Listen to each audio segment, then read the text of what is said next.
we go. Almost missed it. Rock and roll. Horns up.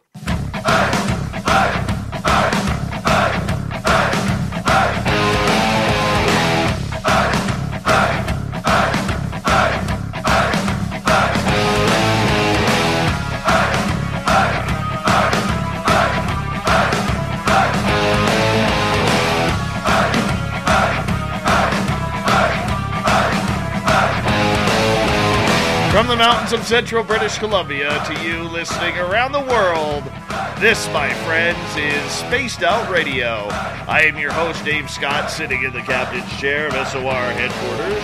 We welcome you to tonight's show on our terrestrial affiliates around North America, digitally on TalkStream Live, Revolution Radio, and KPNL. All of our archives are free. Go to youtube.com/Spaced Out Radio. Do me the favor, hit that subscribe button. You can follow us on Twitter at Spaced Out Radio, Instagram, Spaced Out Radio Show, and on TikTok at Spaced Out Radio. Our website, spacedoutradio.com. We have a plethora of features for you. Rock Out and Bumblefoot, read Shirky Poo's Newswire. Check out our swag as well. Tonight's show is brought to you by Chive Charities. Help make the world 10% happier by visiting Chive Charities today. You can find them on our website.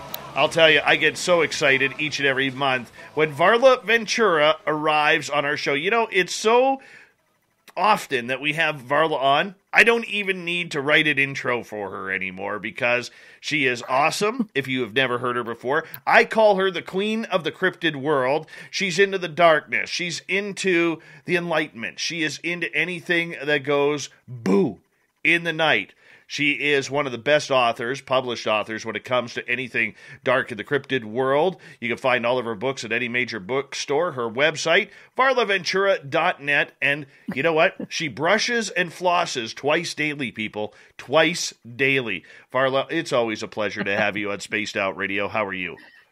Oh, thank you. I'm great. Happy to be here. Always love the intro. I know. Appreciate it. I did it fine tonight, you know. You're great. And by the way, you go to Varla's website, you get one of these really cool hats, the double V that I am wearing tonight, varlaventura.net. We'll pump that up. You know, I was having a conversation with Ben from UFO Garage today, and Ben does our website, and he's like, you know, we need to brand you, man. I'm like, what do you mean you need to brand us? I said, you know, because I don't moo. I don't need a branding, you know? And he's like, no, not that kind, man. So we're looking for ideas and everything. And we kind of bounce it off each other, you know, because like everybody has this real cool logo and we've come up with some. And our man Vidman here, who does all our stuff, he's so talented and so direct with everything that he does. And man, that guy can work a computer program like anything. You know, we're so blessed to have him. And so we've kind of been, he's like, dude, what do you want for a logo? And this is long ago. I'm like, I don't know, maybe an alien head, maybe a Carl or whatever. But I finally figured it out today. Finally. An owl. You own the night. Exactly. Makes perfect sense. An I love owl. It. Yeah. So I was talking to Lynn Wallington about it, and she's like, what about an owl? And her boyfriend, and real cool dude, Dave Hurley, he's like, what about an owl with headphones on? I love it. Yeah. You know, because it's something like every other radio show or television show, they have their main logo. Like UFO Garage uses, you know, an old vehicle here, you know, a Chevy Impala from like the 50s. You know, when Big Willie's on UFO Garage, he's in a VW van. And we got, you know, nothing. Well, we have something. Vinny came up with some great logos, like the one up here on our YouTube page, you know, and has everything. I love that one too. That's going to be a great t-shirt, right? But I think we just need to focus. Like everybody uses Bigfoot or aliens or UFOs, but nobody's using an owl. You're right. And here's something really weird that I didn't realize until like an hour and a half after. The NRO has a logo. The National Reconnaissance Organization has a logo of owl eyes. And their slogan, We own the night. Ooh. How freaky is that? That's pretty freaky. Yeah. So, I mean, if you look at it, the owl, and I'm just kind of putting this out there. The owl, it stands for predator, which matches our song Little Brother is Watching, because he says predators to condemn your soul, watching you, watching me. It stands for the alphabet organizations that are out there, hiding the UFO and weird secrets. It stands for nighttime. It stands for aliens, because a lot of people will say that before they get taken, they see owls. It stands for everything. It just works. It totally works. Totally works. Yeah, it totally works. I agree. I'd wear an owl shirt. So would I. And headphones.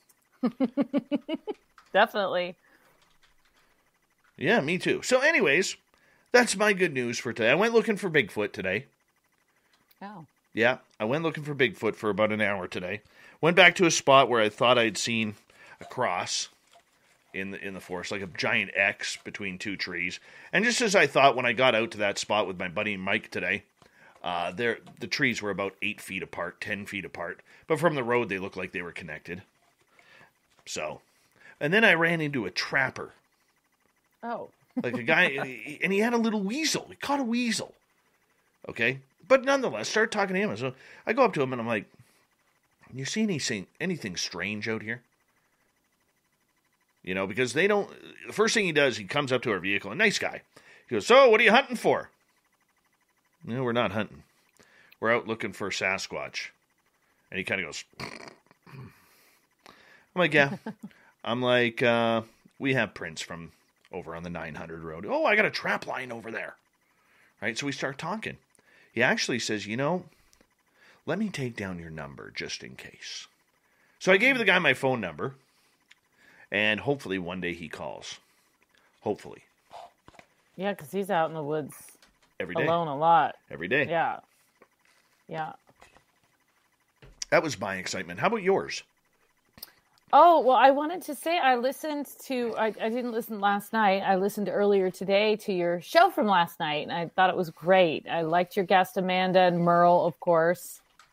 Everyone can Merle in here. It was a great show, so I just wanted to add that in, that I watched that. But I've been good, yeah. How's hockey season going for your boy? Going great, yeah. We're just we've been doing a bunch. I don't know if we call all the things the same, but just been doing a bunch of scrimmages, and they have their first actual game in another week or so, and then we have a little tournament to just get them all practiced. And they're just, I know I'm not supposed to say that they're adorable, but they're adorable. They're just so adorable. They're all little with their little skates and so tough. It's so cute. My boy. I don't say that on the, okay, I never, just so you know, that. I never say that, right? I never say, oh, you guys are so cute in front of the kids at the rink.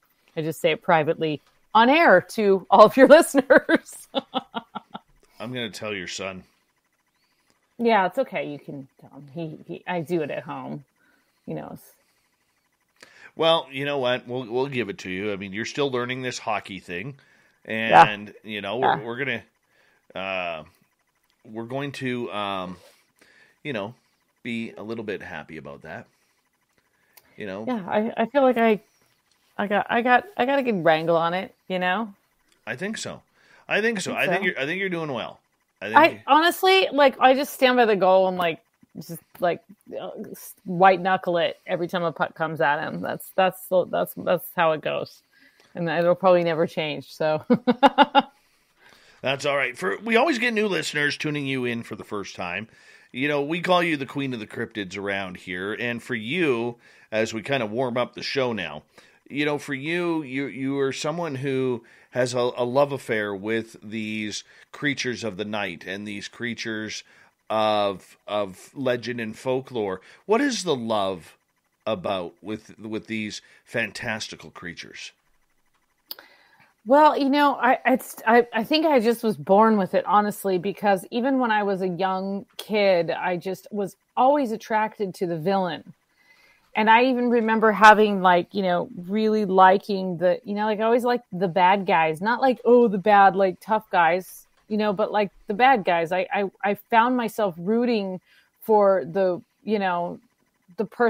Joker, not Batman. You know what I mean? And I know that everybody else was, and I would never say that out loud. I'd just be like, yeah, okay, but I kind of hope he wins. And then as I got older, I found that, there were some people out there that also really liked the villain as well. So I think I just kind of had that in me to begin with. And then I was just exposed to a lot of the occult and the paranormal from a really young age, both in terms of experience and also just sort of like lifestyle that we lived. So, I think those two things kind of came together. And then, I was just bouncing around from crappy job to crappy job, collecting strange trivia and things like that, and reciting odd facts at cocktail parties. And then one day someone said, you like to write, and I had written a couple of things that were like work for hires, which is basically just like you get paid to, write something. Someone tells you what to write and you get paid for it, and you don't get royalties or anything from it. And it's not really necessarily your idea. You're just kind of like, hey, yeah, I can write that. So I'd done a couple things like that, but I hadn't actually thought like, oh, I could write about something that I like, and I could write a book that I would want to read. Whoa, well, that was quite, it sounds silly, but it was actually kind of it was a turning point for me.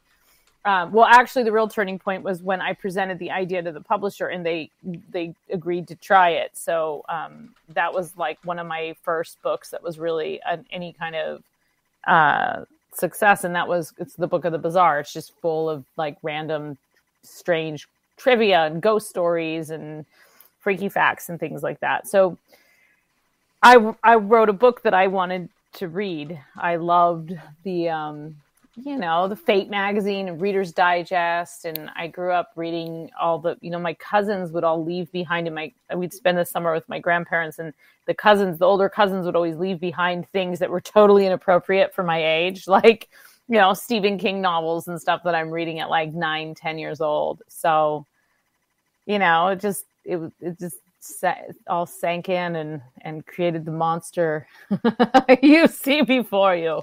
You are, though, starting to learn how to venture into fiction. Yeah, science fiction. You've been taking courses on that, which I thought was really cool when I found that out. What is the difference of writing between, say, what you do with cryptid legends and stories compared to something that is completely out of your mind? Yeah. Well, I've always written fiction. I've just never taken it very seriously or really tried to like work at it to get better at it. Partly because I had so many of these other books that, technically they're considered nonfiction, even if they have some fictional stories in them. But like with any kind of topic that you're researching, there's a lot of research involved. Often I am retelling stories that exist out there or introducing audiences to stories that are then, like in my book are told by, originally William Butler Yeats or something like that. So that's a very different part of my brain. The other thing that's really different about it is that, and this is true for most things that aren't fiction. If you're writing, you can have an idea, and as long as you have a kind of like you've written a little bit of it, and you've got a really good introduction and a really tight table of contents and a really nice proposal, you can pitch that. But with fiction, it's absolutely the opposite. You have to have it completely done, and you should have read through it multiple times and had non-biased readers and had like a writing group give you feedback, and then you pitch it. And so it's a much more personal and grueling process, I think, to write fiction, even though, yes, you're making things up, right? Which is fantastic because I do have a dark mind. So I gravitate toward, Yeah, well, you're a weirdo. Female serial killers, you know. I'm a weirdo. But so I got a couple niches there, but still it's a very one of the reasons that I've been like actually taking classes and joining writing groups is because I'm fascinated, one, by how different people actually approach something like a novel or some kind of like fiction story. And it's very interesting to me to be in a group with people who write very differently and about very different things, but that we're all kind of, you know, in that there's a unity in that struggle, because writers really struggle. We struggle with, you know, putting ourselves too out there frequently, where, you know, introverts that are sort of forced to be extroverted with our emotions, and yet, you know, kind of like forced to put ourselves out there, and that can be very uncomfortable. Writers by nature tend to want to like be in the cabin in the woods. That's their mindset, and or at least it's mine. You know, it's just like you want to be away, but you actually really need a lot of connection and community to get better at it. Otherwise, you just, you know, read into yourself, and you're either going to tear yourself apart or think you're really great, and then, you know, it could be the opposite once your reader comes along. So wonderful. Oh, that's nice. Yes, that's nice. Next girl, dog, or daughter. Oh, okay. So it could go either way. I'll take either. I'll take a cat, a fish. Oh, those things are all good.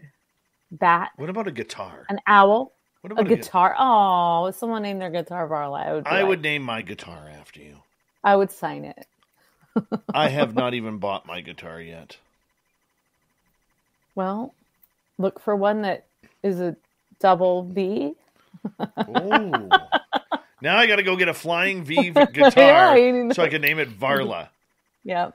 Darn it. I have to get another guitar. That's terrible.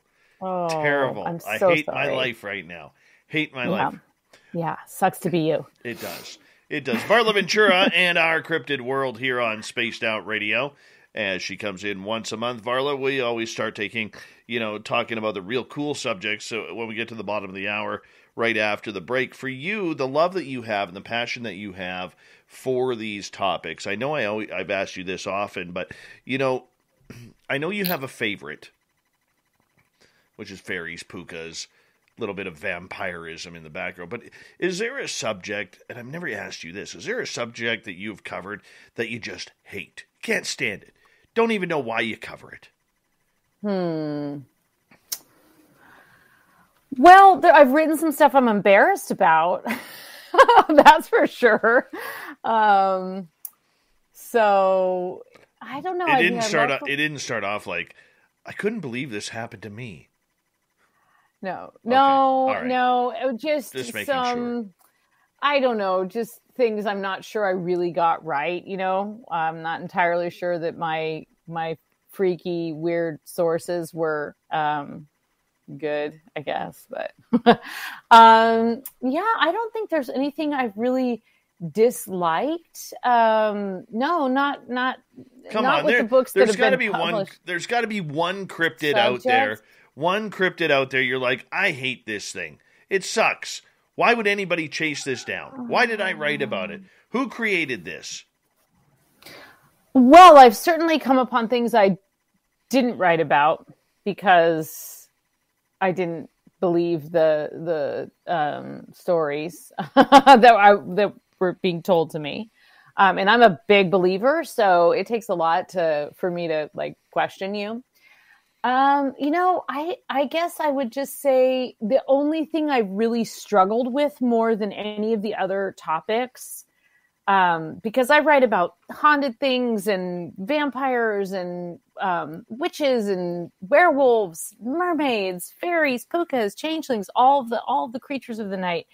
I actually really struggled with writing well about UFOs because my experience with UFOs is very limited. I've had 2 sightings in my life, and I do believe that they were UFOs. And I have had actually very close family members, including my sister, also had some encounters, but I just feel like that's a topic other people have like covered really comprehensively, way better than me. And so I always include them in my books because I want to acknowledge that that's part of the world that I believe in, but I'm not particularly well versed in it. So I always kind of feel like, there's, people at a UFO convention that would know a lot more of the history and usually I tend to include people's as told to me stories versus the history. And of all of the subjects, Celtic lore and vampires and all of that stuff, I'm pretty well versed in the history and the historical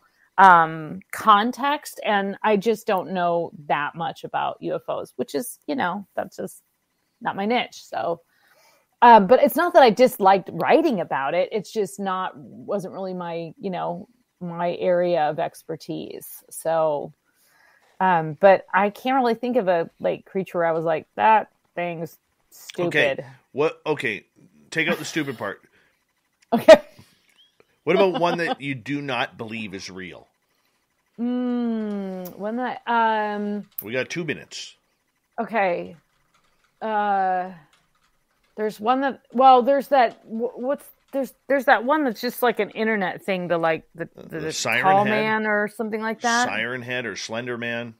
Oh, Slender Man. Yeah, Slender Man. That's just like completely made up and ridiculous.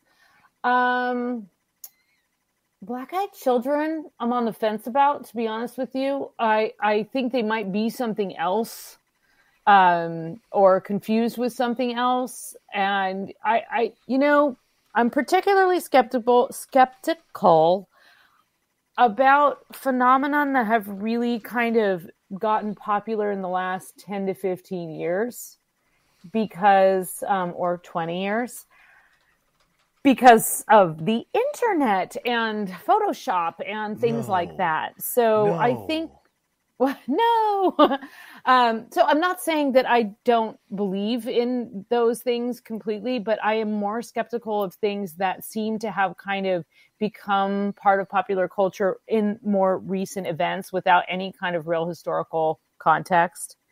And I have been told a couple, I had somebody call and tell me a story one time that was, I just really actually think it was repressed trauma and not this encounter that she had, not a UFO encounter. It was actually a paranormal, like a ghost encounter.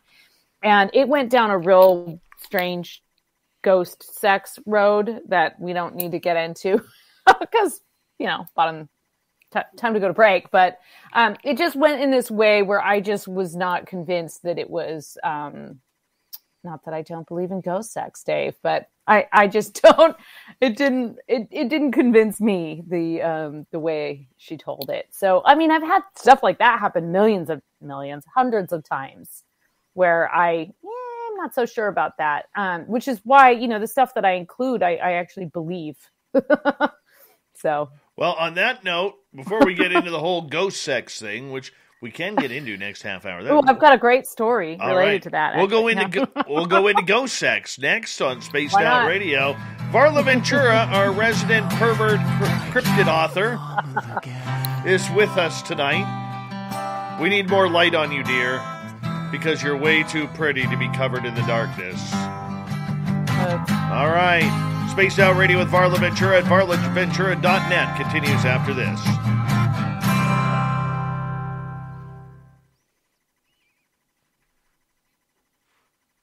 You just made Fap a very happy man. Why? I want to hear more. Oh, ghost sex? Yeah. Oh, I can tease my this one story I'm gonna tell. I'll tell you is the first. Well, it's either the first or the second. I've recorded both of them of the podcast that I'm gonna release with the little the stories to keep you awake at night instead of. Are you fine? So you took my advice. So I've recorded 2 of them, and I have a YouTube channel, but I'm still editing them and adding the music in and like all that kind of stuff. And so when that's done, I'll release them. Do you know how to do like, that? I'll release them on Anchor, and then Yeah. I'll just turn that over the audio file and put it on YouTube. Good. Right?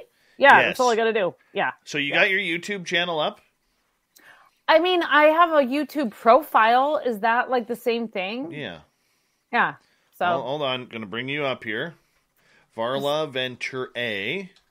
yeah, I subscribe to you. I subscribe to you, Father Sebastian, and like John Prine or something I like see that. every interview you've ever done. Oh God, there's some embarrassing. Three Beards podcast. Oh yeah, the Beardos. I love the Beardos. Have you ever? Do you know that podcast? They should have you on because you're a Beardo. Oh, I'm gonna put you in touch, okay? Because that's fine. They're they I think the times don't conflict. I think they're earlier than your show, and there are these three guys with three guys with beards, and one of them's like definitely more into the paranormal, and then one of them's a little bit more skeptical, and then one of them's kind of in between, and they don't just interview paranormal, they interview all different kinds of guests, but they had me on there for the first time to talk about mermaids, and it was really fun and hilarious. So yeah. What I find funny is like I'm going on YouTube here, and like every second, third show is a show we've done. Yeah, because you own the night. I do own the night. Not gonna lie. I was actually just reminiscing that I, like several years ago, I would say 8 years ago, I was actually on like George Norrie's, Coast to Coast. He's got a TV show that's like on Gaiam TV, and it was like a subscriber only thing. And I flew out to Boulder, and they sent a car for me. It was like some ungodly hour, like 7 a.m. They put me in this really nice hotel. And then I got out to the studio, and it was so early, and it was just like, I've got my like completely black, thick dress on and all this, they do my makeup and stuff. And it's like 7 a.m. And it was just really funny because I was staying in this hotel, and I saw Santa and Mrs. Claus in the hotel. And I thought, that's interesting. I just saw, people dressed as Santa and Mrs. Claus. And as I was leaving the studio, you can imagine, like, especially 8 years ago, I had long hair, very kind of like gothy looking, leaving. And I passed by Santa and Mrs. Claus, and they were the next guests on his show. Nice. So yeah, it was amazing. I was like, what? Can we have drinks? Like, can we have drinks back at the hotel? Santa? Drinks and ghost sex with Santa and Mrs. Claus. All brought on by Varla Ventura. Not my fault. I'm not going to be held responsible for what you people do with this information, okay?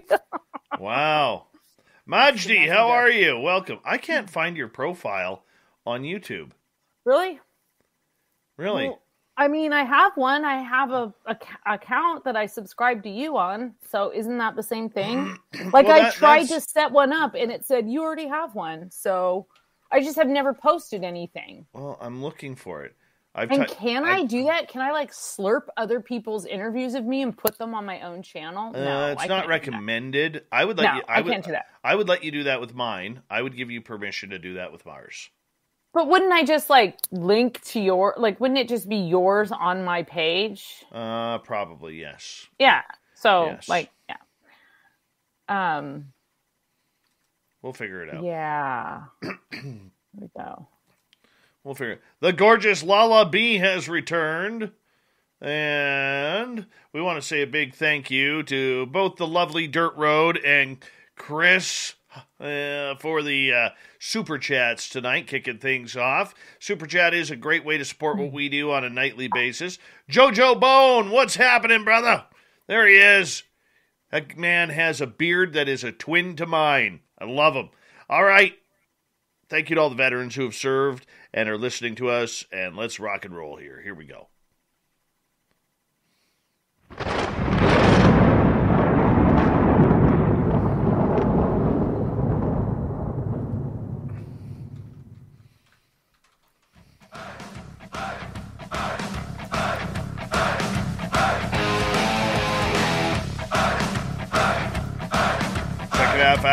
Spaced Out Radio is now underway. My name is Dave Scott. Thank you so much for taking the time to join us. We really do appreciate earning your listening ears.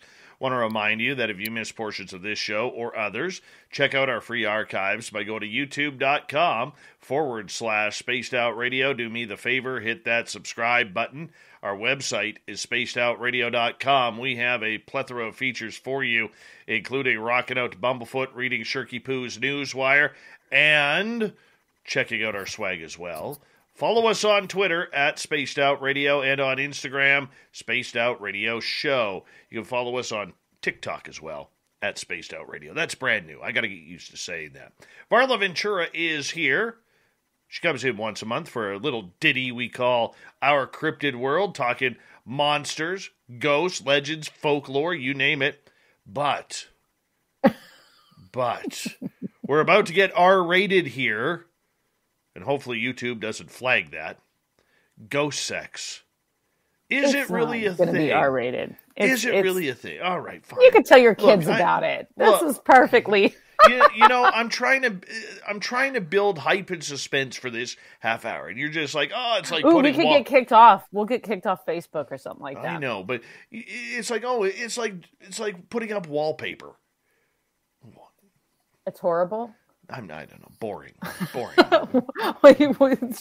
It's absolutely horrible. Wallpaper is horrible. Yeah. I can't you know what? And I can't believe all these do-it-yourself shows that are on, they're all talking about wallpaper now. Wallpaper is making a comeback. It's so hard to put up. And it's ugly. You have to be so, and you just do these things and they're completely crooked and then, it's awful. It's awful. I don't mind the way it looks, certain wallpapers, but I just can't, you see it, it's all beautiful and it looks like this great mural. And then you realize that somebody actually hung all of those pieces side by side with matched it up. And I am a very crooked person. I cannot cut a straight line. Like you give me a thing with the dotted lines and the really sharp scissors and I can still not stay on track. I hear you. Yeah. I hear you. Anyways. Anyway. What the hell is ghost sex? Yes, back to ghost sex. Okay, now I didn't say I was going to tell you exactly what ghost sex was. I was going to tell you a ghost sex story. Well, let's get into hold on in the story. Let's get into the ghost sex. What the heck is it first?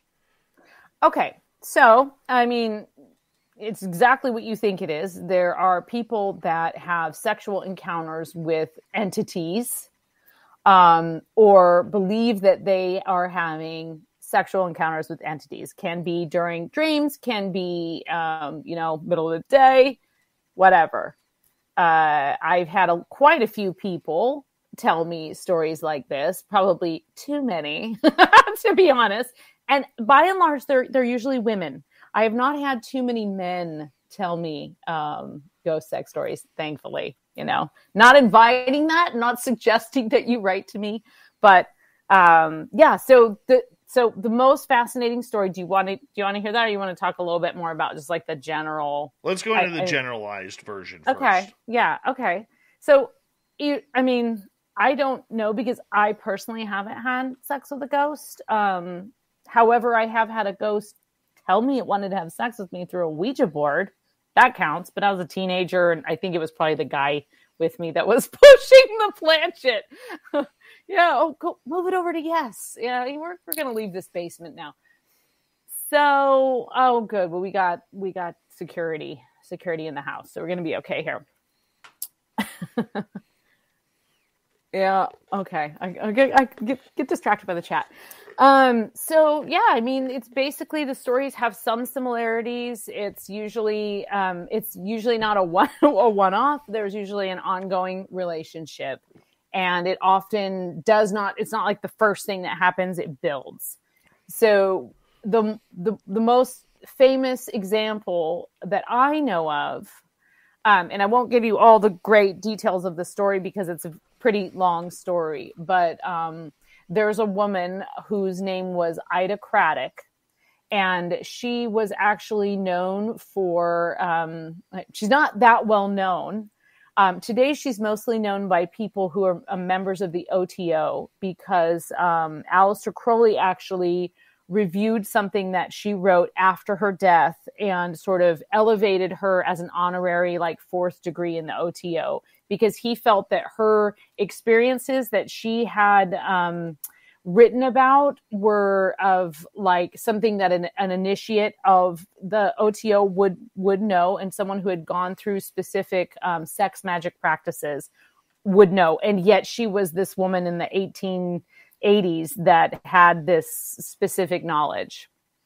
So one of her things that she actually died pretty young because she was persecuted by this guy named Anthony Comstock. Okay, so you just got to think of like the context. It's like in New York, I think she was born in 1850, so she's probably when she's in her 20s, 30s, 1870, 1880. And she is this really incredible sex educator and liberal. Like, incredible. She starts writing these materials that she distributes. Like, you go in the back of a catalog and send in you send her $1 and she'd send you this pamphlet. And they were geared toward young women. And she was basically talking very frankly about sex. In Victorian times, when you weren't even friggin' allowed to show an ankle, right? Like, this was like big thing. And it's pretty explicit. I've read her materials, and they're, in particular for the times, quite explicit. She had one that was called The Wedding Night, and it was all about what to expect on the wedding night, because you had women who were expected to be virgins and then marry usually older men, and their moms didn't tell them anything. You know, it wasn't talked about. There wasn't sex education in schools. It wasn't a talked about thing. So basically it was this really terrifying thing. And so she felt that her job was to educate young women and young men that there were ways that you could actually have a pleasurable sex life. And this is in Victorian times, right? And so this guy named Anthony Comstock was the secretary for the Society for the Suppression of Moral Vice. And his whole deal was to basically like ruin everybody's good time. He was against smoking, drinking, contraception, and birth control, abortion, of course, and basically like sex, unless it was, I'm not really sure what he approved of.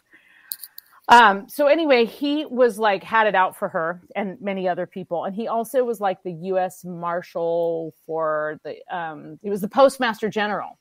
So in the end, he arrested her on charges of distributing lewd materials through the U.S. Postal Service, which was a felony. And he actually had her arrested like 5 or 6 times. And then he finally got her. He had a law passed. It's called the Comstock Law. And it was basically like, you can't send lewd materials through the mail. So he was able to try her on that. Okay, that whole story is like incredible. There's all of these other like sidebar details. But the important thing here is that she claimed she was never married. And she claimed that she got all of her knowledge about the marriage bed and all of her knowledge about sex and men and women and how they interacted and how to have an orgasm and all that stuff. She claimed that she got all that knowledge from an angelic being that she was married to that would visit her nightly. And that was her spiritual husband. His name was Soph, and he regularly attended her in the night. And, you know, that's how she said she got all of her knowledge. And that's how she felt very confident in being able to tell people how to have a positive sex life. Yeah. I mean, you know, he does not leave his dirty socks on the floor, right? You just angelic being comes in, makes you feel really good. And then, you know, it's gone by the morning, gone by the light of day. So, yeah. And that is kind of the big kind of crazy thing about her, apart from the fact that she had she was really there. The things that she did for her time, there are many, many other things that she did. She was a sort of a Dr. Ruth of her time. She was a sexual counselor. She opened an office in Chicago where couples could come in and get sexual counseling. And again, we are talking about like the 1880s, right? Like that is, you really didn't have an upstanding woman, a woman of higher class doing anything that had to do with talking about sex at all. So she's just a very interesting character, very layered. And her story is actually ends tragically, which is, don't really need to get into that right now. But the cool thing is that because she wrote these two, so she wrote all of these like pamphlets and stuff, but this sex education material, but she also wrote these 2 or 3 like very metaphysical works that talked about like hanging with Soph and the things that she learned from her spiritual husband. And that's what later, the reason I ever found out about her is I was reading Aleister Crowley published these things called the Equinox, which were these journals that he put out on a regular basis. And I was working on a project with someone, and I was reading through the Equinox, trying to kind of find something for them. And I kept finding all these little Easter eggs in there. And one of the things was a review about this woman's work. And that led me to ask some questions. And then it eventually introduced me to a couple of people who knew a lot more than I did about it. And we kind of I kind of learned more of the story and helped work on a book project about her that I did not write. So yeah. And so there's all basically Aleister Crowley gave her cred, and that's kind of why she's revered today in that aspect. But a lot of feminists don't even know about her incredible crusades to just, liberate the masses. Well, there you go. All right. Yeah. So you have actually a ghost sex story for us. That is the ghost sex story. Well, I thought it was something personal. That one of your friends. No. So that I could make something up. I mean, it wouldn't be that hard, but or would it? I don't have a personal one. I've never actually had sex. I'm with not saying ghost. with you. I thought it was like one of your friends or something. Oh no! Well, I did have a woman that wrote in. I could tell you. Well, I mean, I feel kind of bad because I don't believe her story, but I could tell you it anyway. Fill us in. Yeah. Okay. All right. Okay. So she claimed, and I'm not, I'm not in contact with this person anymore. And it was someone that had written to me after I think the second book of the Bizarre, and said, well, I got a ghost story for you. And so we actually arranged a phone call because that was the other thing that was a little weird about it is she had set it up like she didn't mention that there was ghost sex involved. She just sort of mentioned that she had this really incredible paranormal experience and that she would love to tell me the story. And we had like some various whatever emails back and forth. And I was like intrigued. Okay, yeah, I'll talk to you. So we just get on the phone, and I'm going to like record the conversation and take notes because she had said, yeah, you could include this story in your next book if you want. So we get on the phone and she sounds very, she's kind of struggling to get through the story a little bit or get going. And she starts telling me the story, and it starts out like, many common paranormal stories, right? Like I saw things when I was a kid a couple times, but I didn't really have I hadn't really had a paranormal experience. And then, one night I woke up and there was like this shimmering entity at the foot of my bed or something like that. So she kind of starts telling me that. And I'm like, okay, this is cool. She's just kind of taking a while to warm up. And then it just started getting real weird because she started talking about, she said, well, have you ever had a ghost touch you? Now, I personally have. I've been, tapped and such by ghosts. And she says, well, have you ever had a ghost like really touch you? And I was like, I don't know. I've gotten whacked in the forehead. Like, what are you getting at here? So she proceeds to tell me rather explicitly that she had a ghost and this was the part I did not, this is why I thought she was just like, some kind of weirdo trying to get my attention, because she said that the ghost undressed her. And I just don't think that's possible. I think you could be kind of mind controlled to maybe take your own clothes off, but I don't think you're going to just like, a ghost is just going to come in and like strip you down. Like, that's just not how it works. You know, you have to have some control over it. So she proceeds to tell me that this ghost, it came into her room, and it would come into her room very regularly after that. And every time it would like, you know, pull up her nightgown, and she would have paralysis, right? Like, it wasn't a particularly pleasant thing. She would have that, whatever it's called, you know, it's called paralysis, right? Where you wake up and you can't move, and it's frequently accompanies seeing some kind of entity, and you just kind of like, you can't move. So that would happen. And then she would, she told me that very bluntly told me that she had the best orgasm of her life. And then she didn't mind that she had, it was just very, very unbelievable to me that it would go that way. I thought, you know, I feel like a ghost would be a little more consensual, and just kind of, you know, guessing that. Consensual? So, what are you expecting a ghost to bring out? Barry White? I'm expecting roses. Yeah, or at least the smell of roses, right? Because ghosts, you know, sometimes they can carry scents with them. Yeah. So anyway, it was, she said it went on for, you know, several, on and off for several years. And that, and then one day it just stopped. And I was like, okay, typical man, just shut right down. Yeah. It just stopped. And the ghost flipped over in the bed. I don't know. I feel kind of bad that I didn't believe her, because I know that I think she believed her, if you know what I mean. Like, yes. I think she believed that that's what had happened.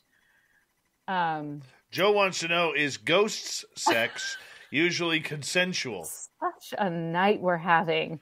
It's my fault. I started this. I started it. And I'm gonna see it through.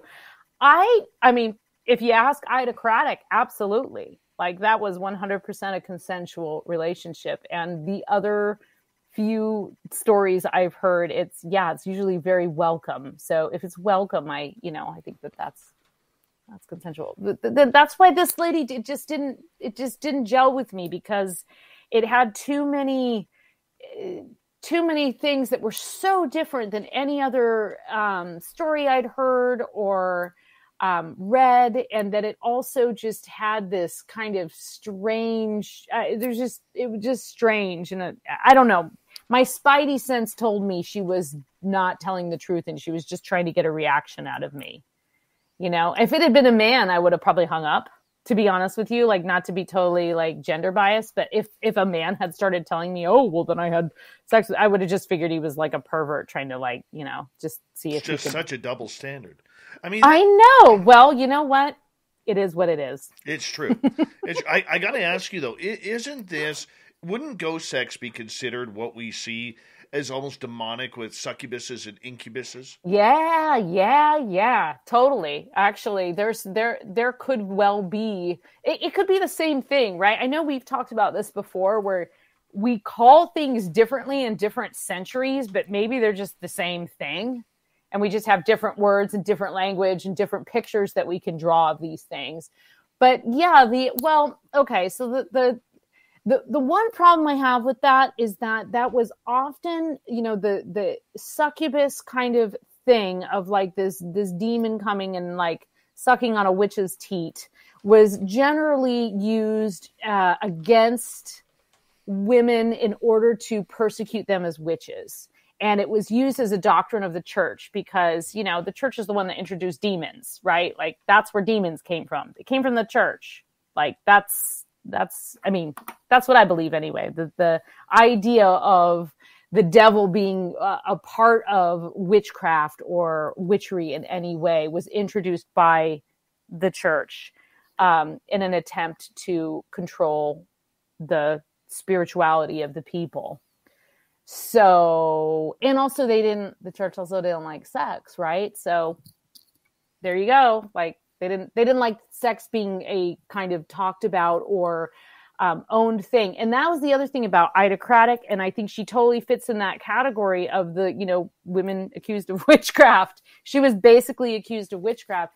because she dared advocate not just for women's rights, but she actually dared advocate for women's rights to enjoy sex, which was revolutionary at the time.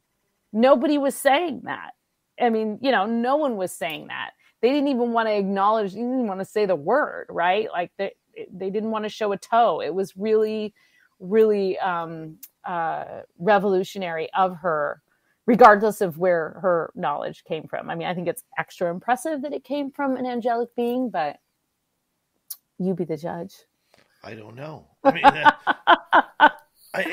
I understand with what you're saying, but I mean, when it comes to succubuses and incubuses, I mean, being able to take advantage of people, their emotions, their hearts, their souls. I mean, we are dealing with something that's a little, that preys on the vulnerable.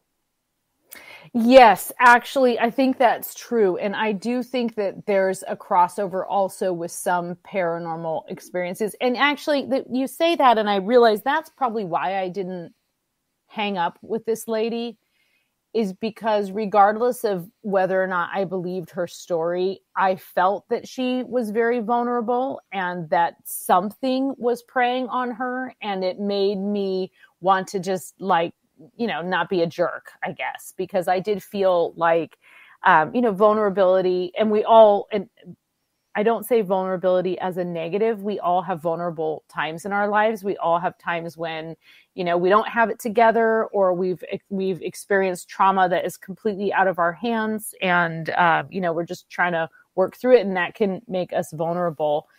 Just as, just the very rise of what we look at today in the paranormal community is kind of on the back of spiritualism from that time. And spiritualism, which is, communication with ghosts, and that ghosts actually want to communicate with the living and vice versa. That really came to rise, 1840 to 1930 or so. And then, spiritualism still exists today, but that's sort of the backbone that then became the metaphysical movement, the New Age movement, and kind of gave rise to a lot of the ideas of being able to do ghost hunting today. I mean, it's quite different than it was 100 years ago, but it's still, it's kind of on the back of that. And with that came a lot of vulnerability because people were mourning, and people, in particular in the United States, you had the Civil War. And so spiritualism took a huge spike after the Civil War because you had an entire nation where there was nary a household that didn't suffer a loss. And so you had people who wanted to know what happened to their son who died in a battlefield across the country, and that they may never even have a chance to bury his body. And so you had people looking for those messages. And as such, there was a communal vulnerability, which I think also gave rise to a lot of open-mindedness and progress and change.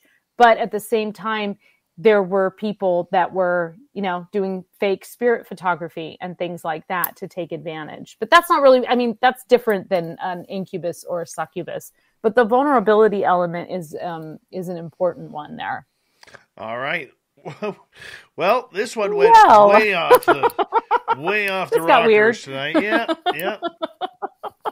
Ghost sex therapist Varla Ventura is here tonight on Spaced Out Radio. We're hanging out. We're having a great time.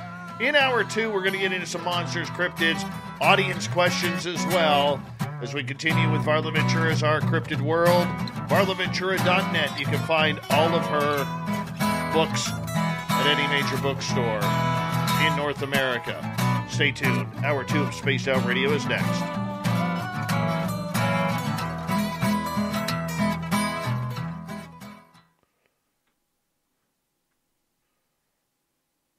All right. Oh God, some of the comments in the chat room. Oh God, okay, wait, I'm gonna go over there because I could not look at that. Well, I cannot look at that while I'm talking. That's why I didn't post any. I mean, they were flying.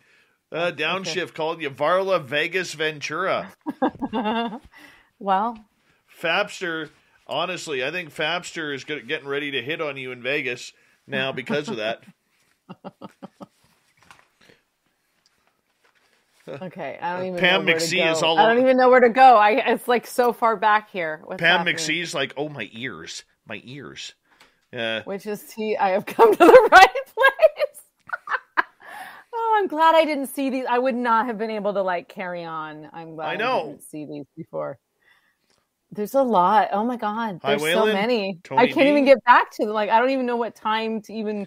I'm only 7 minutes ago, and it's crazy. Oh, it's awesome. Yeah.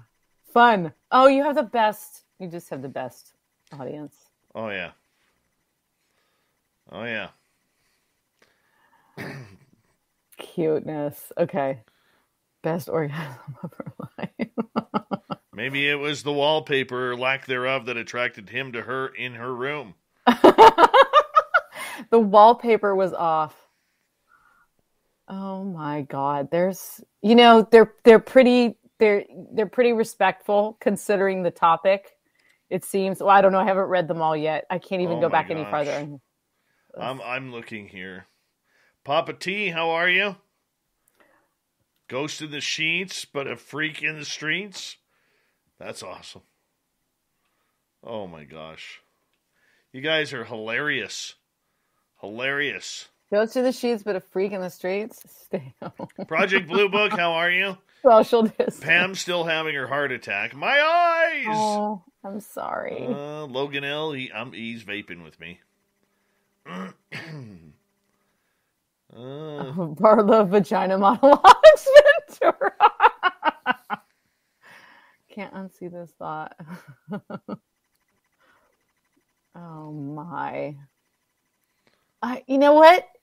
You just can't plan this stuff, Dave. James Smith. You know what? Anything is possible with Varla Ventura. You just never know. That's it. You never know what's going to happen. Gosh, now I feel like we got to step it up for the next we hour. Might as well just end the show right there, to be honest. Yeah, was that was it disappointing that I didn't have my own personal ghost sex story? I'm sorry. Maybe I'll have one next time. I'm kind of pissed off about that. Yep. Sorry. I could have made one up. I mean, I have been working on my fiction skills. So. Downshift says, I blame Chad Smith. All of this is Chad Smith's fault. I agree. It's totally. You should ask. Well, I wouldn't ask Merle that. I would. He's much of a gentleman. No, you got to ask Merle that. Where's Merle? Merle! Merle! Where are you?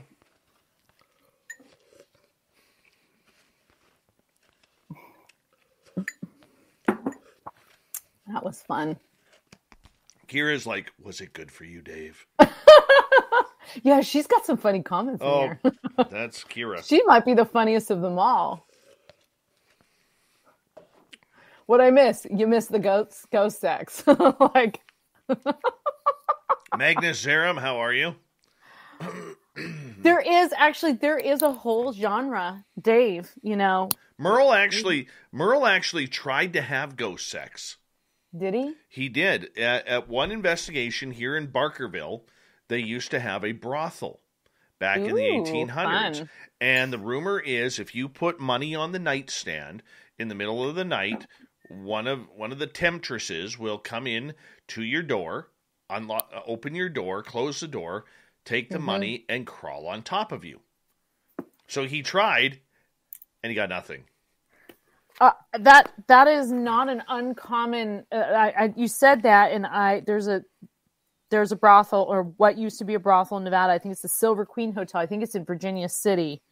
I'm gonna look it up because it's in my book, and it's something very similar. If you leave money for the madame,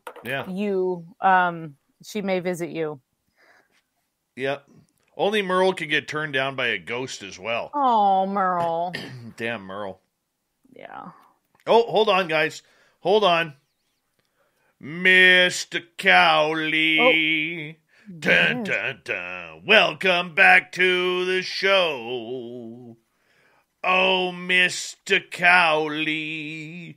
Dun, dun, dun. Loves his spaced out radio. There we go. That felt good. That was a good one. Yeah. That was a good one. Like, when was that going to happen? Because it happens pretty much each time, right? I mean, every time I've been on, you've sung that song. Mm-hmm. It's your thing. That's how I roll. Yeah, it is how you roll. It just feels good.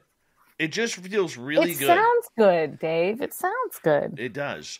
National Memorial, thank you for joining us.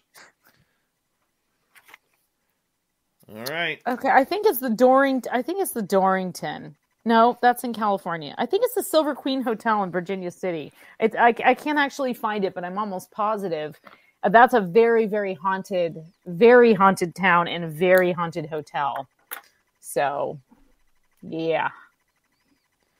All right. You never know what's going to come through the Ouija board. Never know. All right, we're coming back in 10 seconds. Don't forget, Super Chat is open. Thank you, Dirt Road. Thank you, Chris. Here we go, everyone. Let's do this.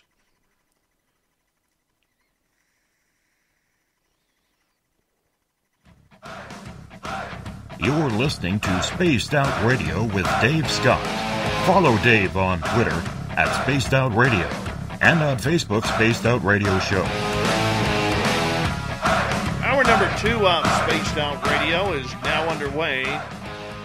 My name is Dave Scott. Thank you so much for joining us. We really do appreciate earning your listening ears wherever you are on this beautiful planet we call Earth. Want to remind you that if you miss portions of this show or others, check out our free archives by going to youtube.com/Spaced Out Radio. Do me the favor, hit that subscribe button. Our website, spacedoutradio.com. We have a plethora of features for you. Rock out to Bumblefoot, read Shirky Poo's Newswire. Check up on our swag as well. Hi to everyone listening in on our terrestrial affiliates across North America and digitally on TalkStream Live, Revolution Radio, and KPNL. Desert Clam has set the password for tonight in the SOR Space Travelers Club. Catabothron. Catabothron is your password. Use it wisely, Space Travelers, as the Clam sets the password each and every night right here on Spaced Out Radio. Our website is spacedoutradio.com. Once again, check it on out. Follow us on Twitter at Spaced Out Radio, Instagram, Spaced Out Radio Show, and now on TikTok at Spaced Out Radio. Well, we're going to tone it down here. Maybe. Varla Ventura is here. We'll see. VarlaVentura.net is her website. You can find all her books at any major bookstore. And we're having a good time tonight. Yeah, if you missed the first hour... You may want to You may want to hit the rewind and check it on out. Definitely, or go to our archives and listen to it for free. Yeah, Ghost Sex. It was on. It was one hell of a party, and now we continue on. Varla, how you doing? I'm doing well. I would like to ask your audience a question because I noticed that. Okay, so what someone said the Silver Queen in Nevada was not a brothel, which is absolutely correct. What is the name of the hotel in, I believe it's also in Virginia City, with a very similar story to one that Dave was telling on the break there, that if you leave money, the madam will come and visit you in the room. If anyone can answer that, then yay, you get a grin. I don't know the name of it, and I thought I had it in my book, and then I just can't look through there right now. I didn't see it in there. Well, let's see So here. if you've been to a former brothel anywhere in the state of Nevada, and you've left money out for a ghost, like Merle once did, Yes. let us know. Yep. I will concur with that. I will concur. All right, let's get to some monsters. Weirdos. All right. Legends. Because, you know what? The run to Christmas has begun. First, we have to get through Black Friday next week. Yeah, thanks, by the way, for accommodating me. Because in Canada next Thursday, which is really the day I'm supposed to be on, right? Because it's the third Thursday, yes. Right? Yeah, I'm usually the third Thursday. Fourth. Third or fourth. I'm usually the fourth, sometimes the third, like this month, because you're accommodating my my country's horrific holiday. So appreciate that. Well, hold on a second here. there will be no insulting of Black Friday here.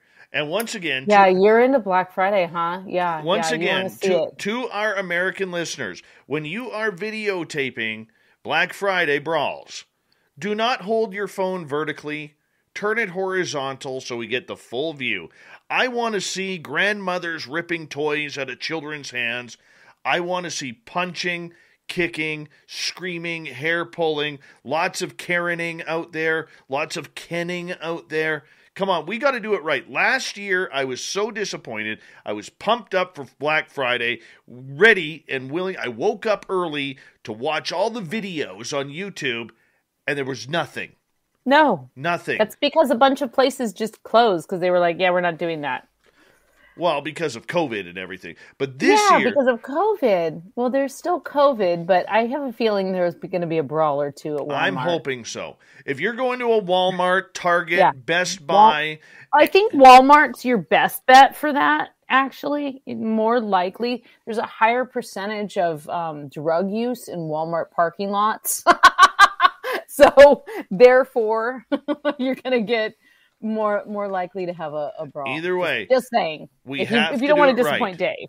You know, I want to see people taping up their knuckles, putting spikes on baseball bats. Okay? Let's purge, people. Let's purge on Black Friday. Okay? Let's go in there. You need that 75-inch television. You need that hottest toy from the toy section.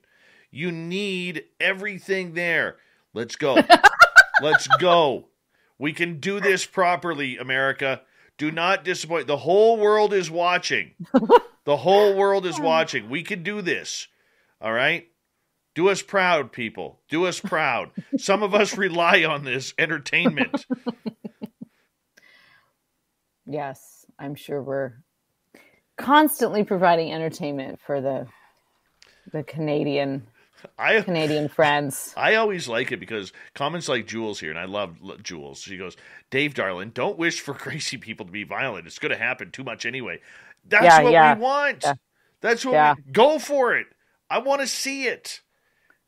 Don't give me this online, I'm only buying from Amazon crap. Okay? You know what? Let's get to it. Did you watch a lot of WWF growing up? I sure did. Yeah, so did I.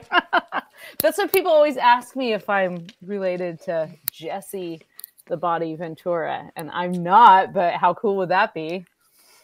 All I'm saying is we can do it right. We can do it right. Let's get to those malls. At 12:01, people, you need to be there. You need to be there. All right? You know what? There's first aid attendants on property for reasons. We can do it. Let's break down doors. That crap is not going to buy itself. Exactly. You need to do this for us, America. Do us proud. Coming off of Thanksgiving.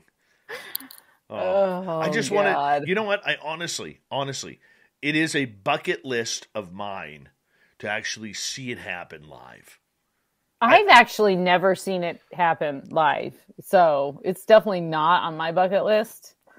So like the last thing I would want to do is be near people who well, okay, I'll just leave it there. Be near people who are aggressively shopping in big box stores. That would be, not my. Well. Not my crowd, but you know what? Maybe I'll do it just to see if I can get some video for you. Oh, yeah.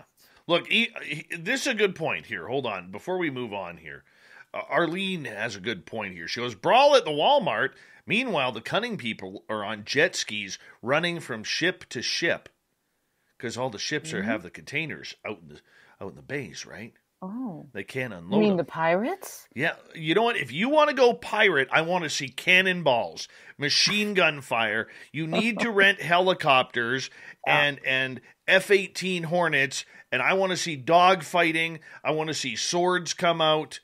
All right? Let's do that. I want to see... I could go for a sword fight. Yeah. That would do it for me. Speaking of water... All right? Because you know I hate water. Speaking of swords. Any new mermaid stories that you've heard? Because a lot of people want me to ask you that every single time. Oh, well, I always have new things that I've discovered about mermaids, yes. And I can't remember if we talked about this last time, but I've been looking more into the idea that, well, a couple things. One, that one of the questions I get asked the most about the fairy kingdom in general, and this does relate to mermaids, is, why don't we see them? Like, why can't we see them all the time? And I actually heard a myth that I had never heard before, and it is related to mermaids, and it answers everything. And I feel like a fool that I had never heard this before. But essentially, there's a Celtic god named Manan Mac Lir, and that means the son of the sea god. And he was, a Merrow. And he has many cool things, like a shield that protects him from any harm. And he's got this cool boat that's mind controlled, and it's usually copper, and it goes across the sea, and it can actually go into the land of the dead and return. It's like lots of really cool things. But he also has this shroud. This is really common with any kind of, like Mercury had one of these, Hermes had one of these. Like there's a cloak or a hat of invisibility.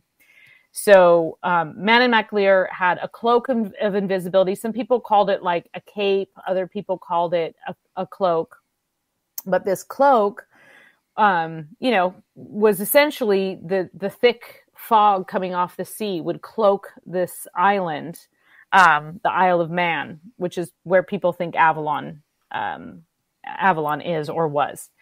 And this thick fog would cover the land, and it would basically, they still refer to it as his cloak of invisibility, as Manan Mac Lir's or Mac Lir's cloak. So the deal is the fairies got in a couple of different wars, and they lost. They lost to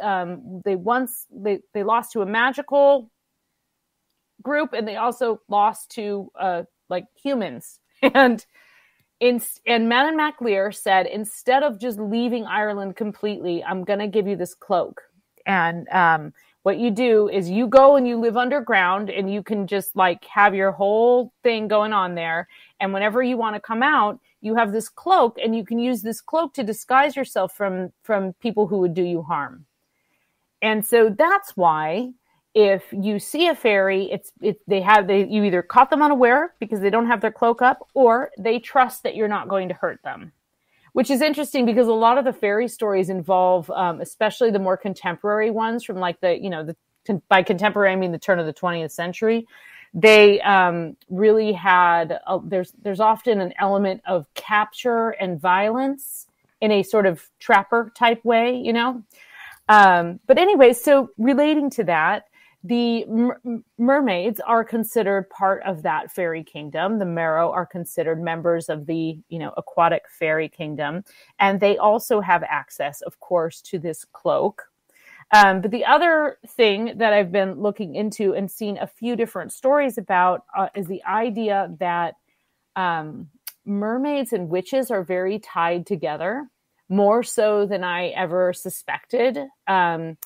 I know a lot of witches that love mermaids, and I know a lot of mermaid lovers that, seem witchy. And I know that there's always the idea of shape-shifting that's involved with mermaids and selkies. And so there's a natural kind of also healing women that can gather, the plants from the sea and from the seaside, and that these have like medicinal and healing properties. So all of these things tie together because frequently women were ostracized from an area if they were like a little village or whatever, if they were weird. And mermaid women were weird. They didn't, if they were able to shape shift and come on land at all, which is a whole other element of mermaids that we haven't really talked about, is the what happens if they can come on land. That aspect of the myth and lore, you combine that with this knowledge. And so you would have these women who are accused of being witches, and actually persecuted and sometimes killed for being witches, who had this vast knowledge of the sea, that they were believed to be descendants of mermaids. And that's where they got or selkies. And that's where their knowledge came from. Their great-great-great grandmother was actually a mermaid. So they weren't necessarily mermaids themselves, but that a mermaid and a human were able to have these children, and they kind of pass this this otherworldly ability on. So I've been kind of going down that road with just trying to find some folklore that matches my theories about it, and also kind of sparks different angles with that. So yeah, so some mermaid material. Question for you: do fairies steal infants, children, like the missing fetus syndrome? So one of the most terrifying things in the fairy kingdom, and one of the most terrifying things that I find particularly scary in all of the things I've researched, is the idea of a changeling. And a changeling is a fairy switch. It's basically a kidnapping. Fairies take the baby. Sometimes they leave a fairy baby in exchange. That's more common, but sometimes they'll just take the baby back to the fairy kingdom. And sometimes it's also not a baby. It could be a young person, even a teenager or something like that. There's lots of ways to end up in the fairy kingdom, but this is without, your own doing, without consent. So I don't know why I laughed about that. So anyway, yes, that can happen and has happened. And there's also, I think, a lot of the other reason that I find it terrifying is that I also believe that there were a lot of things that were mistaken for fairy babies and were thought to be fairy babies, and were abandoned or kind of eschewed in society. And they were probably just what we would know today as a birth defect. And so I find that aspect of it really haunting and extra sad. But there's lots of stories. William Butler Yeats has actually some of the most terrifying descriptions of what a changeling is, and how to tell if it's a changeling, and what to do if you think it's a changeling. And also how to prevent a changeling. So if a woman was giving birth, you had to lock every single, every drawer in every dresser had to be locked. Everything had to be completely sealed. But then if you think about that, it's probably a good idea, right? Because you're actually kind of sealing out dust and debris and, random smoke and things like that might actually contaminate the environment. And the environment needs to be pretty sterile to have a healthy, safe birth and not having, infections and stuff like that. So sometimes the folklore is the saving grace there. That folk belief will actually protect people. So whether you think it's because fairies are coming in or not, or if it's just germs, either way, you got, a safe little happy baby. Do you believe that the fairy realm is deep underneath and looks very much like a different earth on top with nature and everything around there, rather than just dirt tunnels? I don't think it's just dirt tunnels. I definitely don't think that. I think it's sort of an alternate reality. So you enter into it in many cases through a cave or a tunnel or, a door in a rock in the middle of a lake or something like that. That's if you can find that, you're definitely going to go straight to the fairy kingdom. We see fairy doors, we see them in trees, and people put fairy doors out, of course, but they exist in nature in different formations. So there are different portals all over, right? Where ley lines cross and stuff. So I think of it as sort of an alternate version of what we have. And I don't necessarily think it's all underground. I think it can exist at, I guess a parallel dimension. I'm not quite sure if that's really the right term for it, but it's kind of ongoing around us. And there are little cracks that we see through, that you've seen through many times, Dave, where there's just a crack and we can see something from that other side. The veil is lifted, right? Manon MacLear's cloak is lifted briefly, or they forgot to put it on. And so I think it's kind of more like a circular thing with layers rather than a Tales from the Dark Side kind of flip thing. Although that's a cool it's a cool visual, but I don't think it's like you go down and you end up in this. There are more cave dwelling, rock dwelling type fairies, but I don't think you like go in and there's just like it opens up into this whole other world that's completely underground. I think it's just like the same world, but like more magical. Do you know anybody who has actually seen the fairy realm? Yes, actually. Yes, I do. There's a couple people that I know that do pretty serious fairy magic work. So they do a lot of like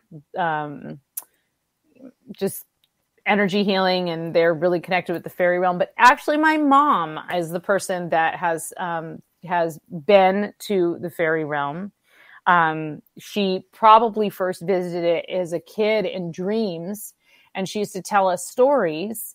And she would just kind of make these stories up. But then as she got older and, she's a witch and she's done all different kinds of, done like priestess stuff. And she's sort of come late, in the last like 10 or 15 years, she's come to fairy magic. And when I say that, that doesn't mean like you put a little like statue of a fairy in your garden and, that's it. It's actually a whole spiritual practice that taps into Celtic belief systems and Celtic mythology, but goes deeper to understand the connections between the natural world and the living world and the conduits in between, which are the fairies.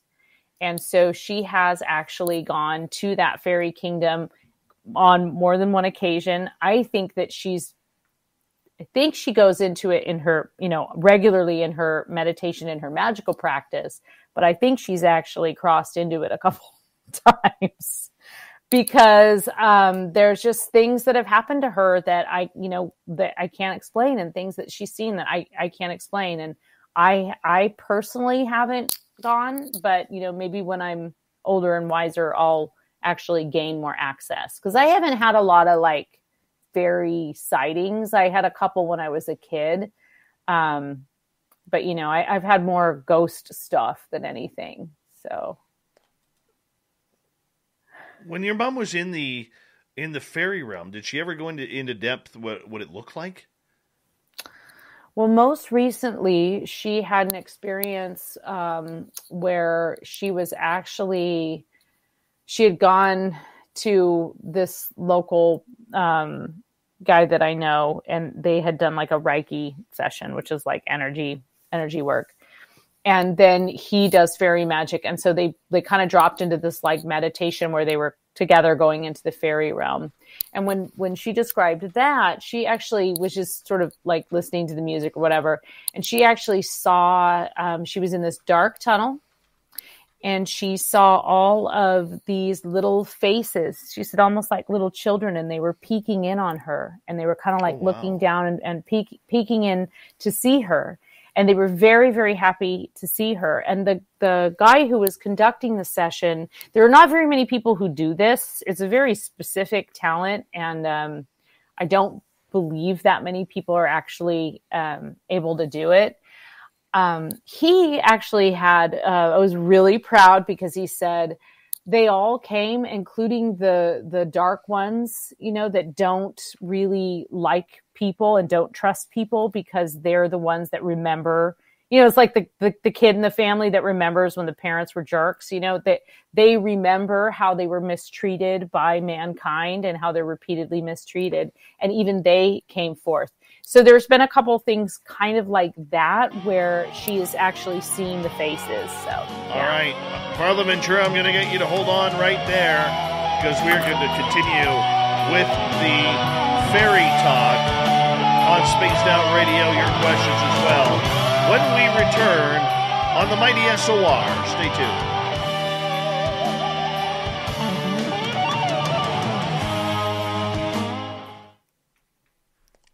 I'm just going to go refill my water. I'll be right back. Okay.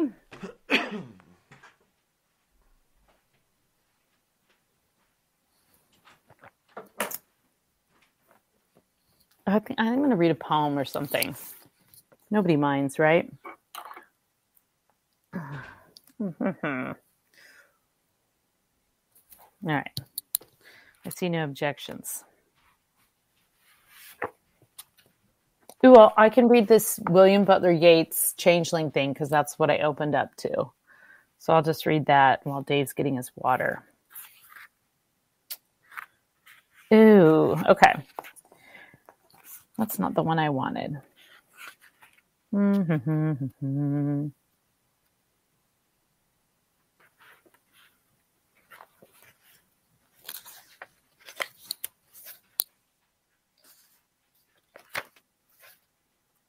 Okay, found it. Many things, this is kind of horrible. Many things can be done to find, this is from William Butler Yeats, okay. Many things can be done to find out in a child a changeling, but there is one infallible thing. Oh, I can't even read this. I think we'll get kicked off the air if I read this. This is very gruesome. I almost got kicked off the air for reading it once before. So you'll have to buy the book if you want to know what I'm talking about, but it's cruel. It's cruel.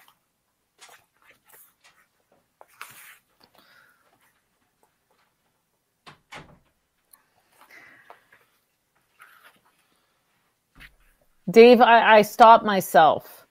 You what? Well, I was about to read something, and then I started to read it, and I stopped myself because it's actually pretty gruesome, and it's the thing that almost got me kicked off coast to coast. Yeah, no. So I decided not to read it. Thank you. Yep. Come again. DJ Duvenois, welcome to SOR Chat. And Chad Smith was right. Get your ass in here. The page number. Okay, the page number is... Jamet Malibu, welcome to SOR Chat. Let's see. Veteran Surf Jer, how you doing, buddy? Good to see you.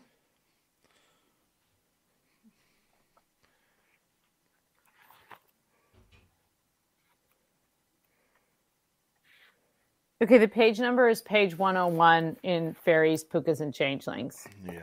So if you have it, you can read it, and you can see why I didn't read it out loud.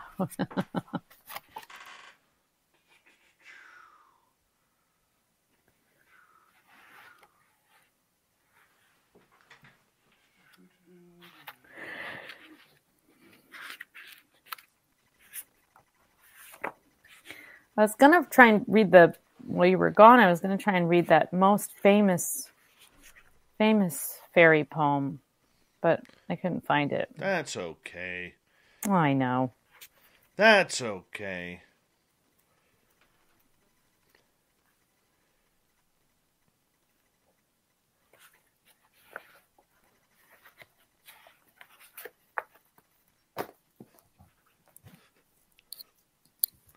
What a stupid show this has been. It's been awesome. Oh, I love you, Varla Ventura. Ghost Sex and Poetry. Tonight has everything. All we need is a little bit of wine. Oh, my. Chad Smith on the DJ board. We'll be fine. How mad would you be if I got us kicked off while you were gone? You're like, I can't leave you alone. Oh, I wouldn't. I would give you one of these. I would give you one of these, a good finger shaking. You've been kicked out of stuff. You understand. I can't remember the last time I got kicked out of a place. Oh, kicked out of a place? Yeah, I mean, I haven't been kicked out of a place for, probably 20 years or something, you know? Yeah, about there. Yeah. About there. I'm way, way more nice now than I used to be. Varla Ventura used to be mean. I just used to be more angry. Now I'm happy, so it's good. Very cool. Very cool. I used to be more punchy, like to punch things. Oh, yes. I could see that about you. It's terrible. Because I'm not very good at it. So I just end up getting hurt. I could totally see that. No fights in Vegas. Come on, Varla. You got to punch somebody. Thank you to Dirt Road ×2, Spooky Morales, and Chris Holm, that is, for the awesome super chats. Remember, it's a great way to support what we do here on a nightly basis. So please, if you can, and of course, give us a thumbs up, thumbs down, thumbs sideways. Don't forget to hit that subscribe button. Here we go.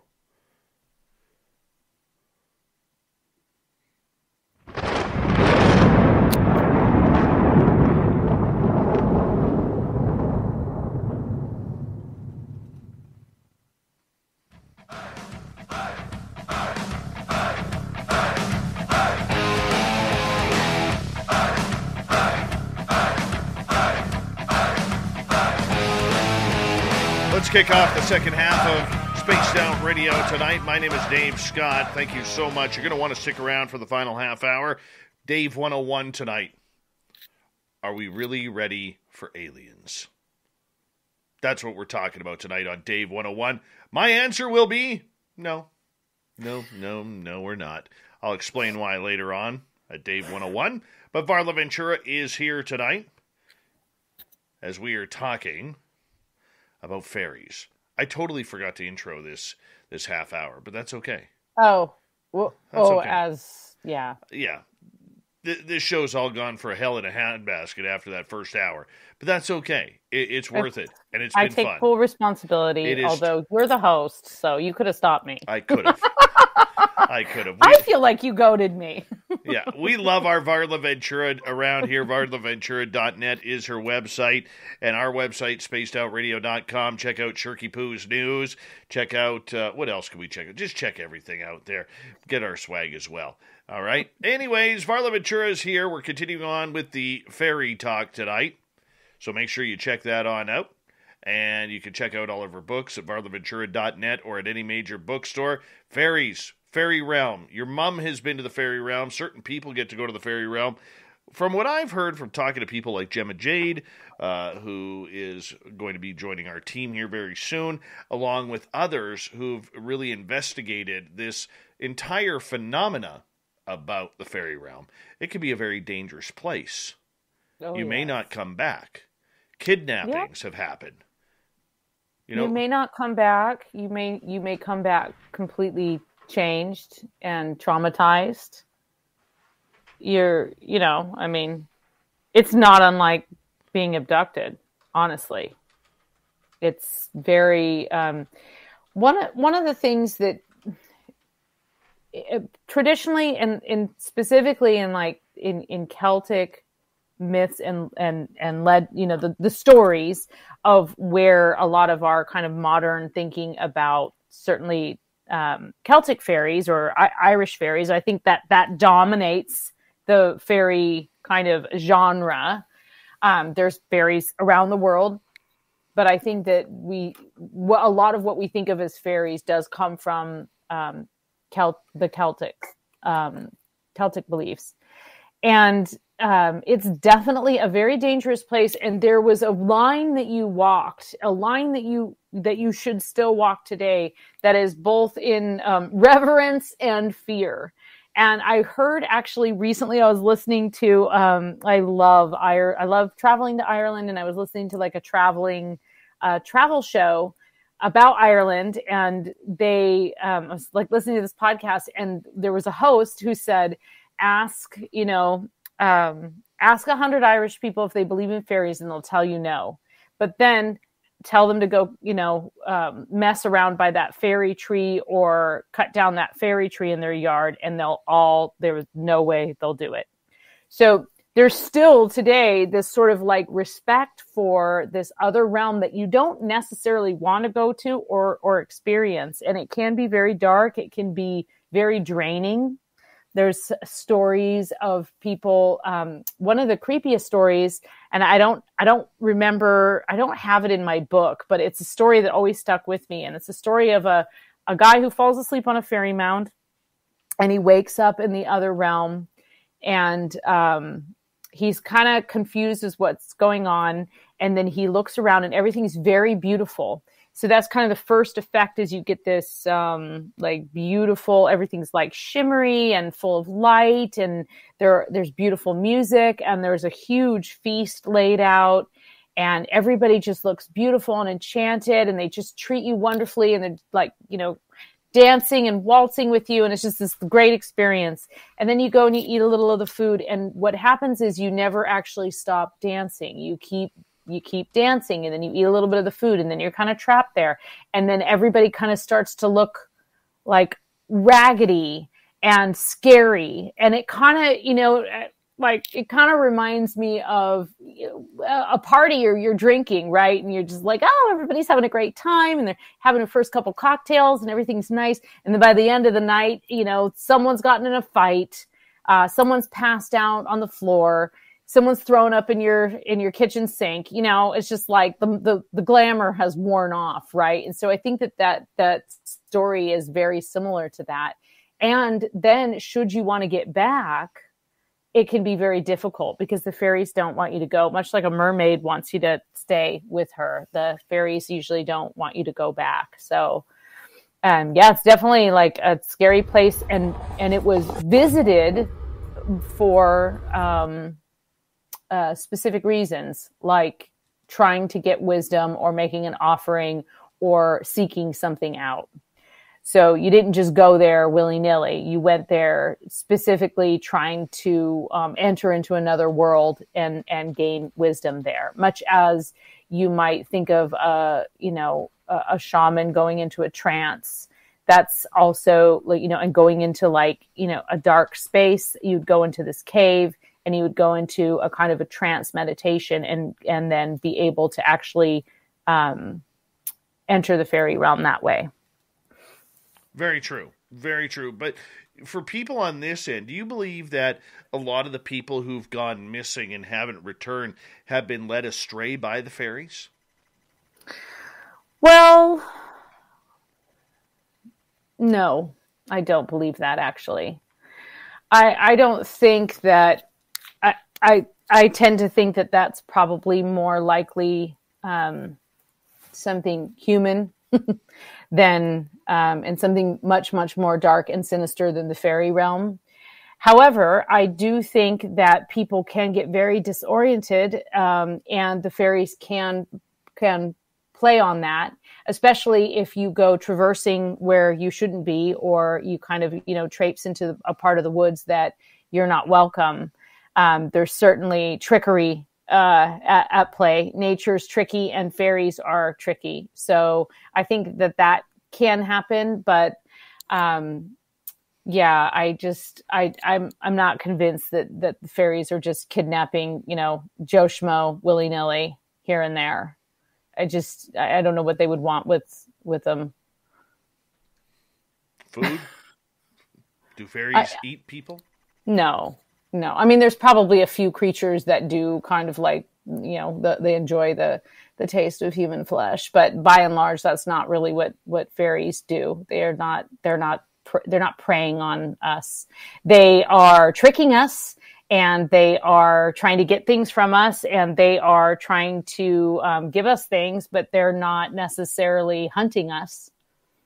Unless you consider, some of the more vampiric creatures as part of the fairy kingdom. And actually there are a couple. I take that back.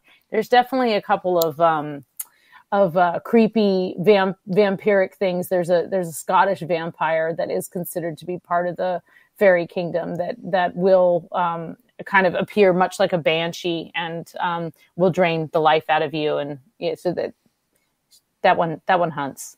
All right. So, yeah. Brazelhoff is asking, do psychedelics help us breach the barrier to the fairy realm? Oh, I would say yes. Yeah, they do. I think you have to use them responsibly. I don't think you just get to take them and boom, you're there. I think that with any kind of psychedelic or any kind of trance, anything that puts you into a trance of any kind, you need to do it safely and under supervision and with, a healthy respect and reverence for where you are.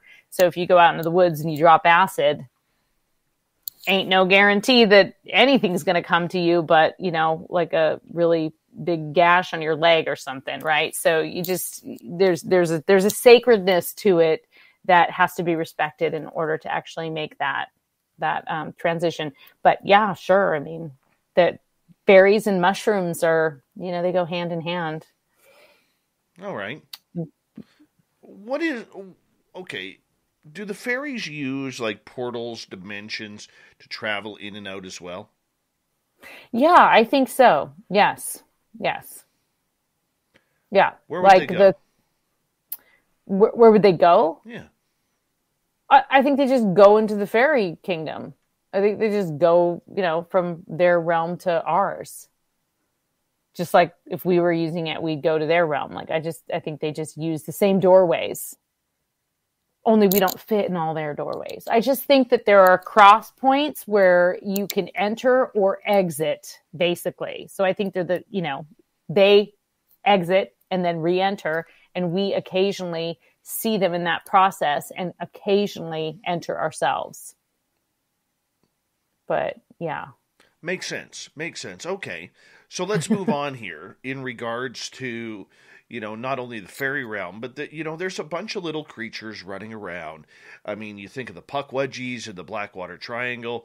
You think of the Pookas. Mm-hmm. You think of the gnomes. You think of little trolls that are hiding under bridges. Do trolls really hide under bridges, or is that just a fairy tale legend? Not all trolls are associated with bridges at all. In fact, there are Scandinavian trolls that are nowhere near bridges. They're on the tops of mountains, and they're beautiful and shimmery, much more like a Nephilim or something like that. That's how they're described.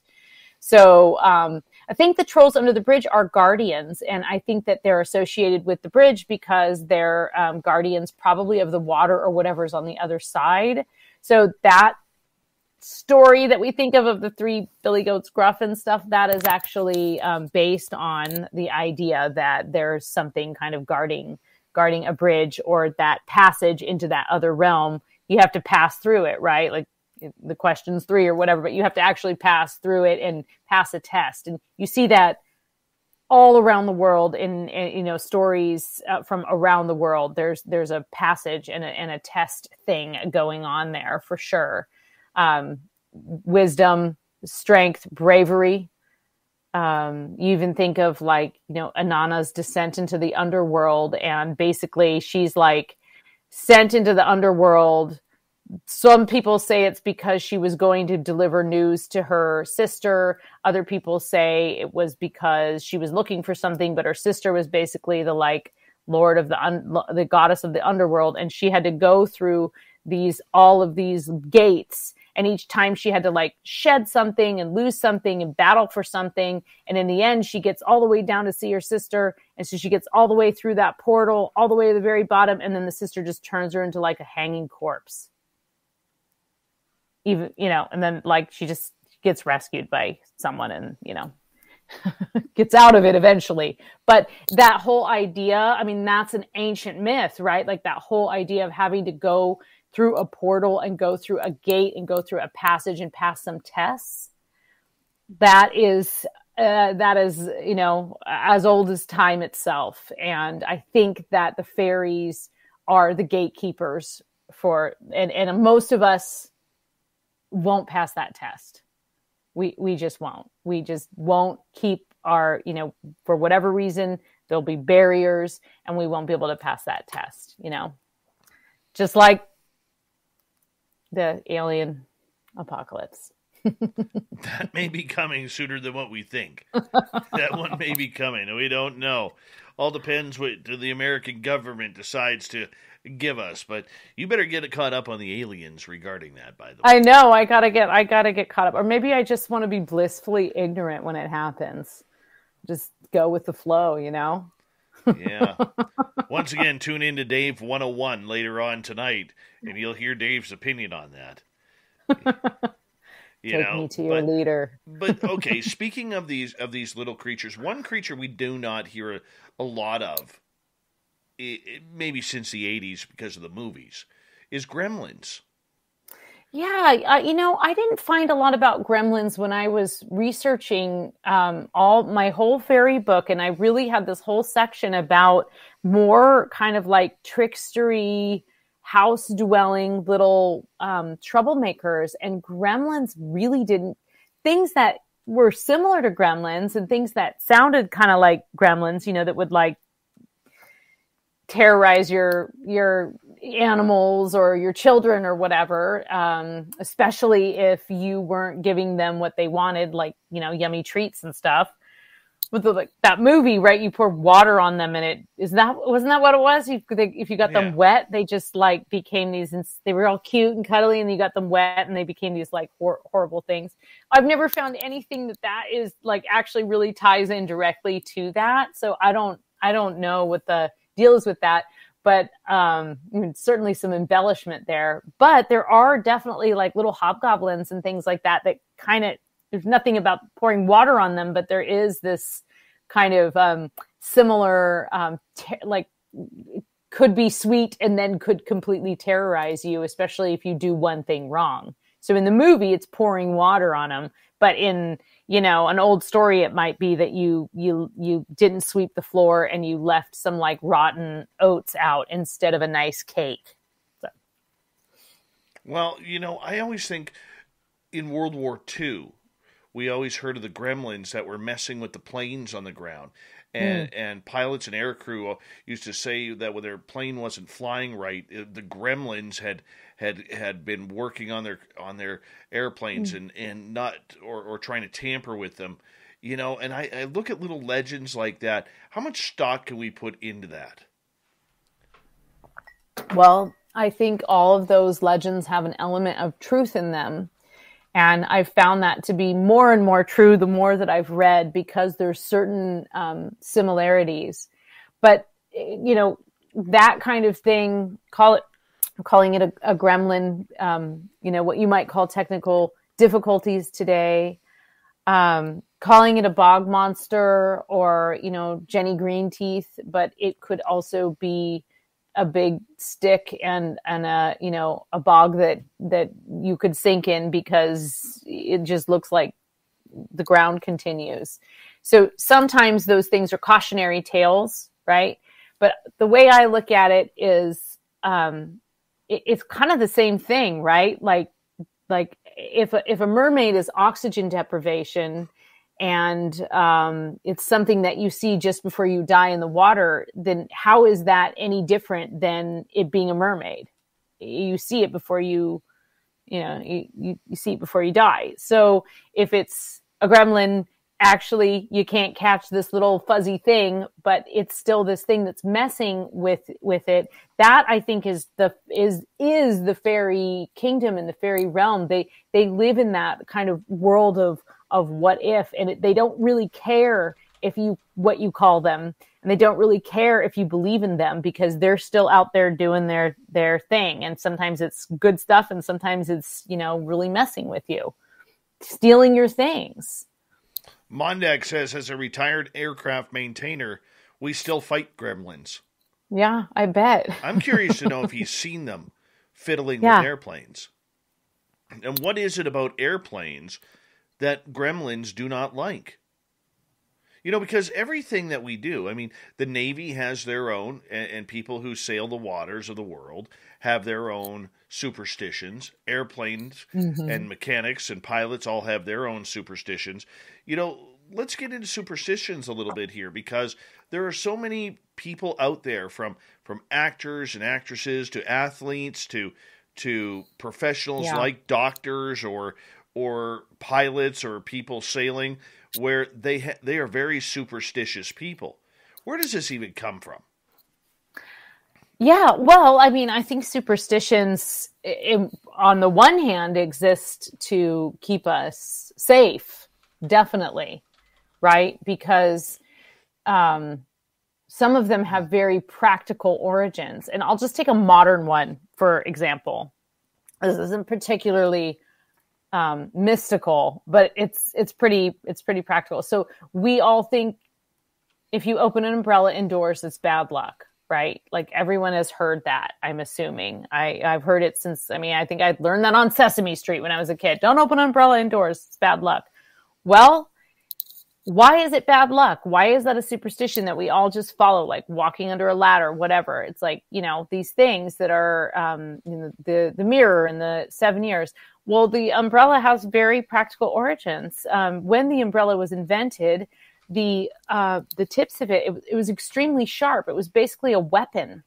And if you were to open it indoors, you would hurt someone. Like you could actually, like, you know, poke the mayor's wife's eye out or something. So it became actually bad etiquette to open it indoors.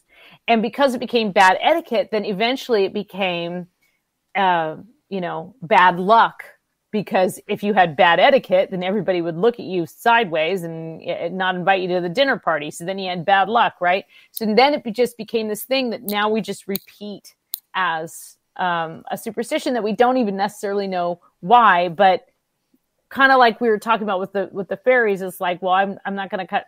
I don't believe in them, but I'm not going to cut that tree down.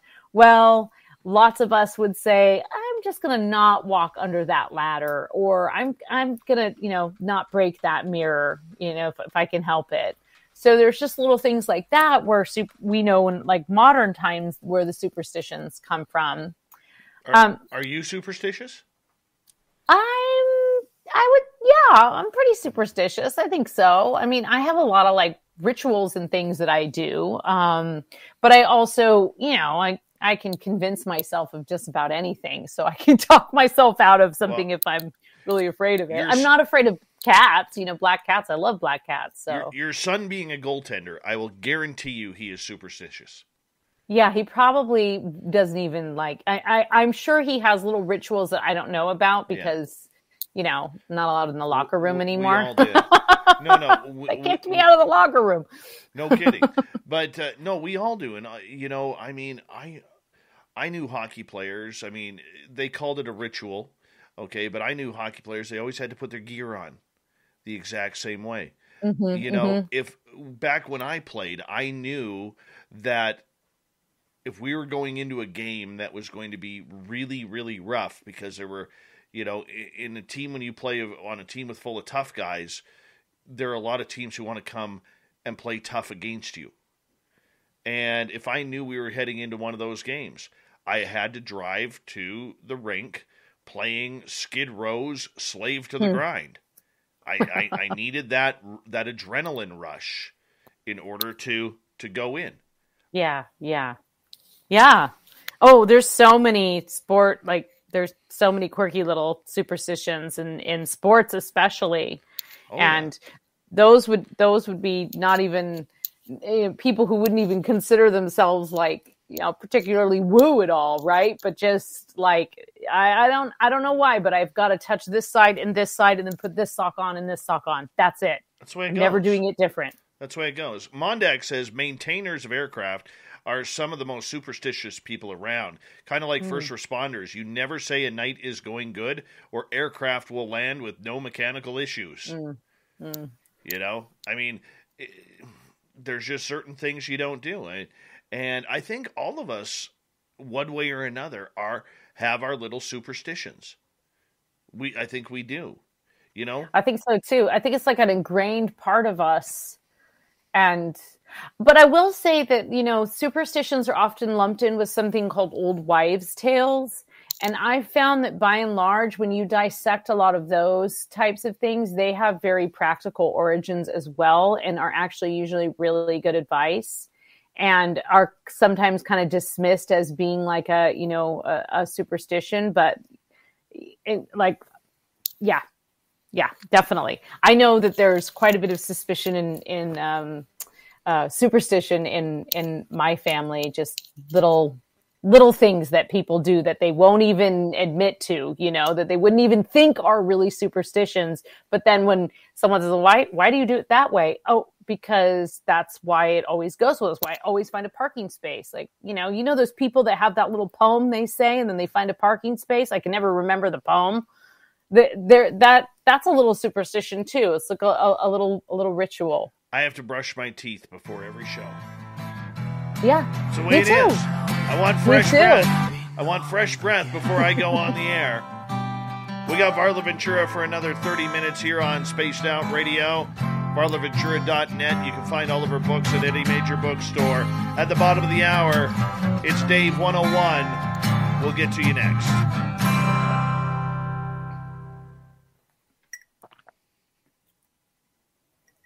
Hi, Grant Tavius. How you doing, buddy? Good to see you. Dave, you need a toothpaste sponsor. Wouldn't that be great? Since I brush my teeth before every show with Dr. JoJo's amazing charcoal paste. I try not to be superstitious, but I can't help it. I always brush my teeth too, Dave. Even if I'm not on even like just a radio, just all audio, I just, it's like there's, and I remember you told me that real early on, and I thought, I do that too. Like, it's just something about it. It makes you, I don't know. It's just, you're going to talk. You should be talking to people. You should have fresh breath. Oh, very true. Very true. You know, let's see, what else do I do now that I think about it? I do a lot of like specific candle things that like you might think of as just like magic or ritual, but I think they're also very, very rooted in superstition. Like just certain things that I do on certain days. Definitely. Yeah. Like I feel bad if I let a new moon go by without, taking advantage of it. No, I agree. I'm just trying to think here. Like even with my son, I always tie his left skate first. Oh yeah? Always left skate first. He's still at the age where he can get himself like 3/4 dressed. Yeah. Yeah. He Totally. can't tie his own skates yet. But no, well, my son could, except for that he has so much equipment on, he can't really reach them by the time he does it. So it's like, and you know what? You're right, because he has an order that he likes to put everything on, and it's pretty specific. High terrible and then times. It's very like this, and then I do this, and then I do this, and then I do this. Oh yeah. I used to love going to the rink, and then just all of a sudden I'd get that butterfly feeling like it's time. And Slave to the Grind would come on. I've asked you this before, but what position did you play mostly? When I played minor hockey, I played right wing. Okay. And then when I played senior men's, I played a little bit of right wing, but mostly defense. Isn't it cool that you can tell me that and I actually know what you're talking about? Yeah. 4 years ago, I would not have known what any of those things are, but now I do. We had this psychopath of a goaltender named Randy St. Cyr. and he... Don't remember his name. Oh, yeah. He was a nut bar. And damn good goalie. And he... God... Every friggin' game, man. Every game it was on with him. And I don't know how many times I would have to, he would, goaltender stick someone between the legs or cross check someone in the back, and they'd turn and hit him, and then I got to get in between them. Yeah. Then your job is. Then I got to get in there, and I had to, all of a sudden. Here we go. Yep. Here we go. And it was fun because back then we didn't even wear visors. Okay. You didn't have the cage thing. No, you just had the helmet. Just a helmet and a mouth guard. I remember I skated at this one guy. We still had mouth guards. Probably the most painful back then. Like now everybody uses carbon sticks. But back then. A lot of guys used aluminum shaft sticks. Uh-oh. And I remember I was coming up, guy takes a shot, sees me, I'm about to hit him, and he goes bang. And it hit me right across the throat and right across it came this way. Right across the throat and right across my chin. I just went boom. Oh God. That was pretty cool. That was fun. And you just got up, or no. You had a concussion? No, this is exactly what happened. We played him again, probably a month and a half later. And when I played, I was kind of a grudge holder. Okay, so I skate up to the guy, and I respect grudge holders. I really do. There was a fight on the ice. I skate up to him. And he goes, and I said, dude, we got to go now. I said, he goes, why? I said, because you cross-checked me in the face, and it hurt. So I didn't like that. Like, we got to go now. And he's like, dude, you're an idiot. He's like, I'm not fighting you. He goes, our sisters used to be friends in high school. I've known you since you were like this big. I'm like, oh, fuck, okay. Aww. Didn't get he talked you out of it. That's nice. It's like, we're not going to fight. Come on, we're buddies. Oh, God. Yeah, I had to bought him a beer. What do you do? Arlene is like, did Varla just try to hide a yawn? I might have. Probably. I was drinking my water behind a glass like this. And then she went, oh. All right, 23 seconds. Thank you to Rex, Spooky, Dirt Road Times 2, and Chris for the amazing super chats. Really do appreciate it. Your questions, get them in there. Put them in capital letters. But don't ask things like that. Yeah. Yeah, all right. I did get up very, very early today at an ungodly hour before the sun even came up, and it was horrible. Here we go. Horrible.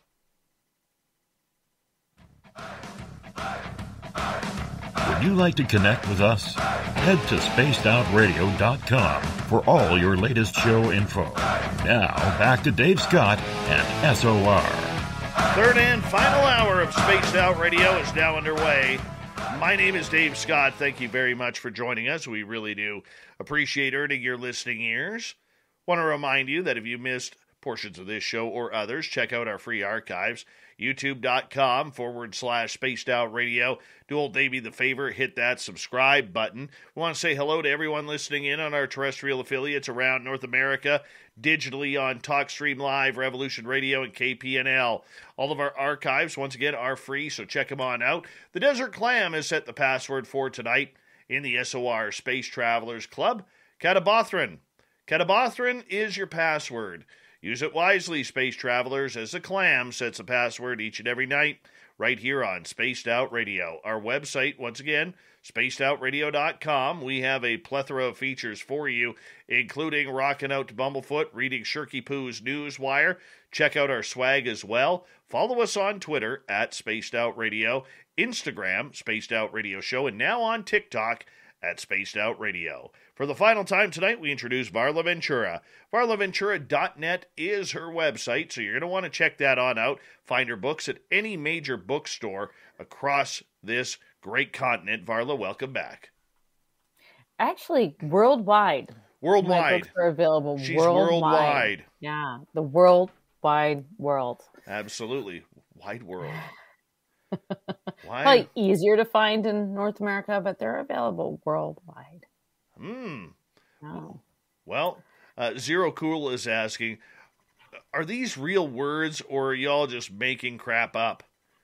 No, the Desert Clam actually makes up the password, and he actually goes into the dictionary or wherever, and he picks out some word trying to screw me up each and every night, because that's what the clam does, you know, and then he posts them, and we got to read it. All right, look at Jason. Loving this show. Varla has the smile of a queen. Oh, that's so nice. Thank you. All right. See, we need a toothpaste sponsor. Julie says, I once used the password unwisely. PTSD. Just don't. Yes, because you are to use it wisely. At all times. Well, you know what's funny? Everybody always asks, especially new listeners, what's the password for? Our answer is exactly. The speakeasy. Guys. How you get in the door? Well, I'll let you figure out that riddle then. You'll be up all night thinking about that riddle. What's the password for? Exactly. That's the way we do it. All right, we've talked gremlins.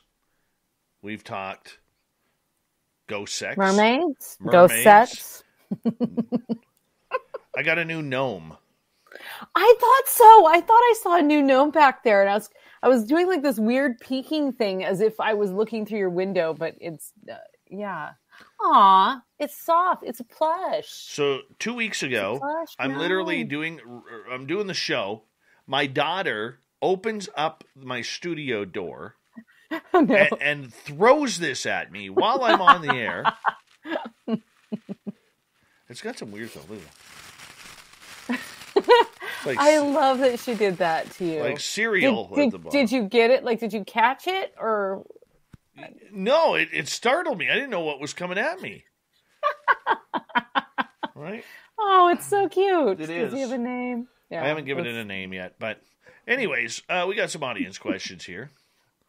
Brazelhoff is wondering if you could go over duendes and brownies, please and thank you. Yes. Okay. So they're somewhat similar, but from different parts of the world. So the duende is from kind of like Central Mexico and Central America. And they may also be in South America. In fact, I think I had a friend from Ecuador who, actually he did talk about duendes, particularly in that area as well. So, and brownies are traditionally from the UK and parts of Scotland and Wales. And so brownie is a house dwelling, sort of elfy type animal. Sometimes they're also called hobgoblins or dobbies or dobies, which the dobby in Harry Potter is based on the idea of this little like house elf. The way it's described in that book is quite different than how it appears in a lot of folklore, but essentially it's a little creature that lives in your house, or it might live in your barn, and it kind of, you just give it offerings, you feed it regularly. And the secret is you have to do your part. It will help and protect your crops. It will also help you keep your house tidy and clean. And sometimes they'll even like clean the kitchen for you, but you have to give it regular offerings. Like every night you have to give it good food. You cannot just leave it scraps, and you can't be lazy. So there's a great story, and I actually included sort of a retelling of it in my book about this brownie that gets really mad because there's like a scullery maid or something, and the scullery maid starts working at this house, and the house has a brownie, and she's like really stoked because, you know, it's going to make her job a lot easier.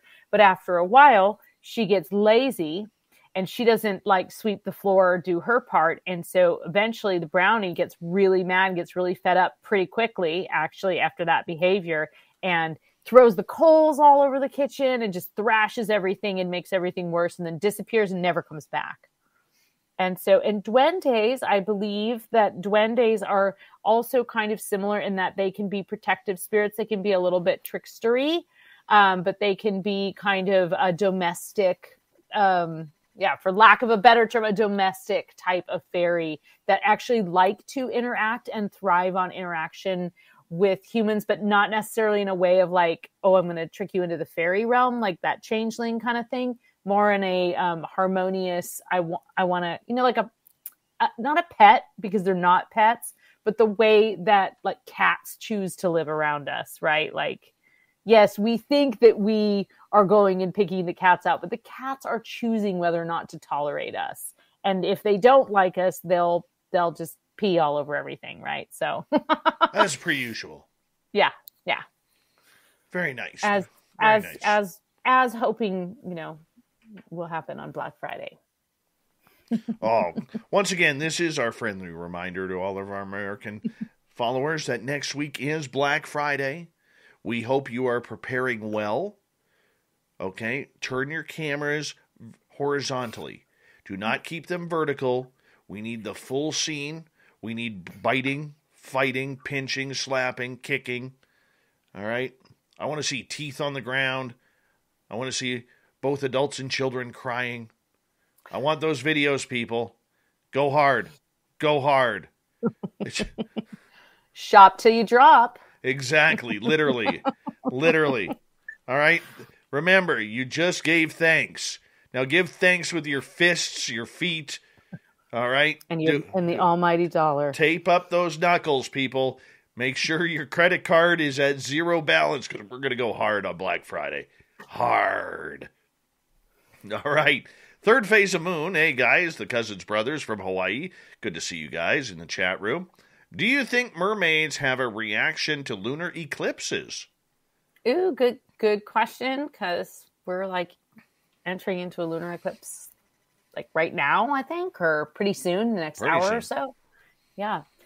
Yeah, absolutely. Because as humans are, the ocean is greatly affected by the moon and the gravitational pull of the moon. It's what creates the tides and the ebb and flow. And so in turn, mermaids are affected by the moon.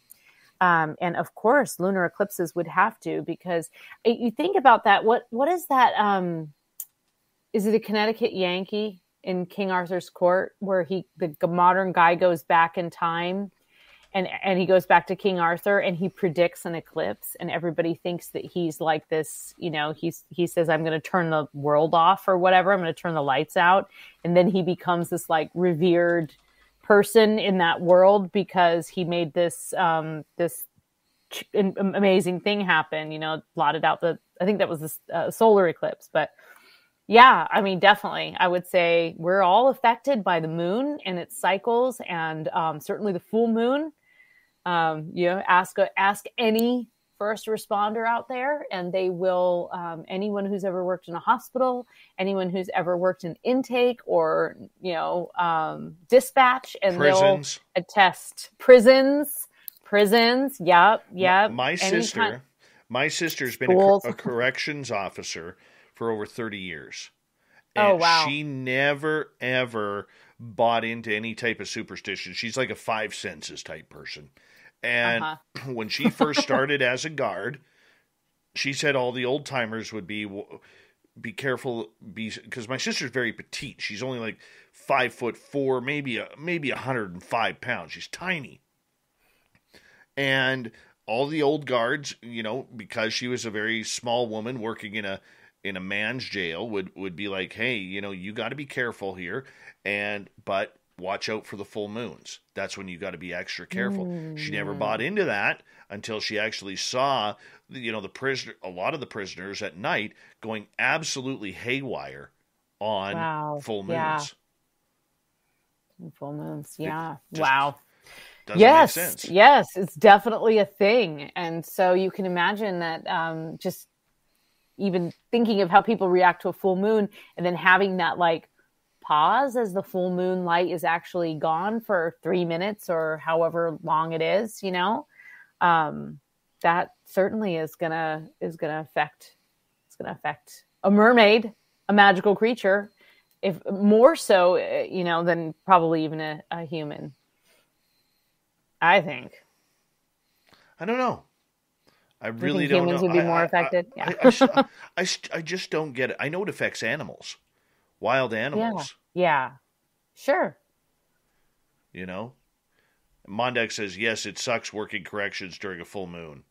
Yeah. Absolutely. So, I mean, that is something that, you have to be aware of. That kind of ties into the whole superstition thing as well, does it not? Well, yeah. I mean, I think that some of the idea of the werewolves transforming on the full moon certainly comes from our own innate behavior. I mean, do you sleep as well on the night of a full moon? I don't. It's because you're sometimes half I forget, and I'm like, oh yeah, the moon's full. Like, yeah, that's why I can't. It's never bothered me. Really? Really? Well, you must have really, good curtains. Actually, I actually sleep with my blinds open. Do you? Yeah. And it doesn't bother you?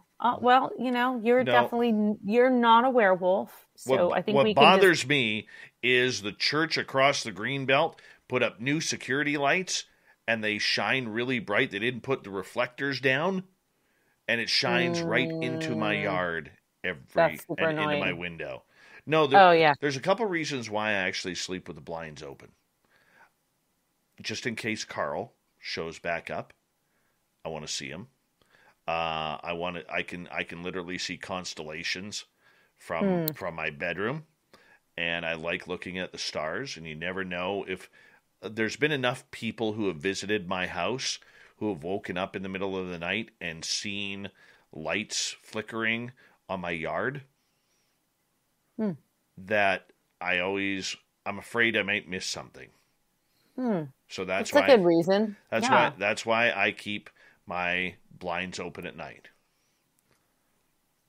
You never know when Carl is going to show up, and you never know when all of a sudden you see lights. Like even my mother-in-law, this about 9-10 months ago, she woke up and she went to the bathroom. It was about 2:30, 3 o'clock in the morning. And where our spare bedroom was, there's a big window that overlooks our backyard. And she actually saw strobe lights.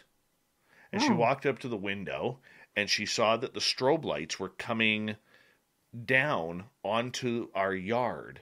And then they kind of turned blue and they went into across the green belt and were flashing down onto the concrete at the community hall, which is right across the green belt from me. Whoa. Yeah. Wow. That's pretty cool. That's a good reason to sleep with your blinds open. Yeah. You never know. I do not sleep with my blinds open.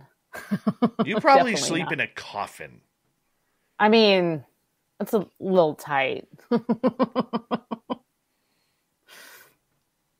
I can see that. Yeah, I mean... You have friends who sleep in coffins. I do, yeah. And I certainly did when I was younger. I knew more than one person who slept in a coffin, and a few people who slept in other very strange things like cages and stuff. But these days, I don't know. I think the vampires that I know, like, really nice, luxurious king-size beds with, velvet shams and such. We've grown up a bit. But yeah, I mean, I know. I've actually never slept in, I've been in a coffin, but I've never slept in one. I don't think I could. I have a bit of claustrophobia, actually.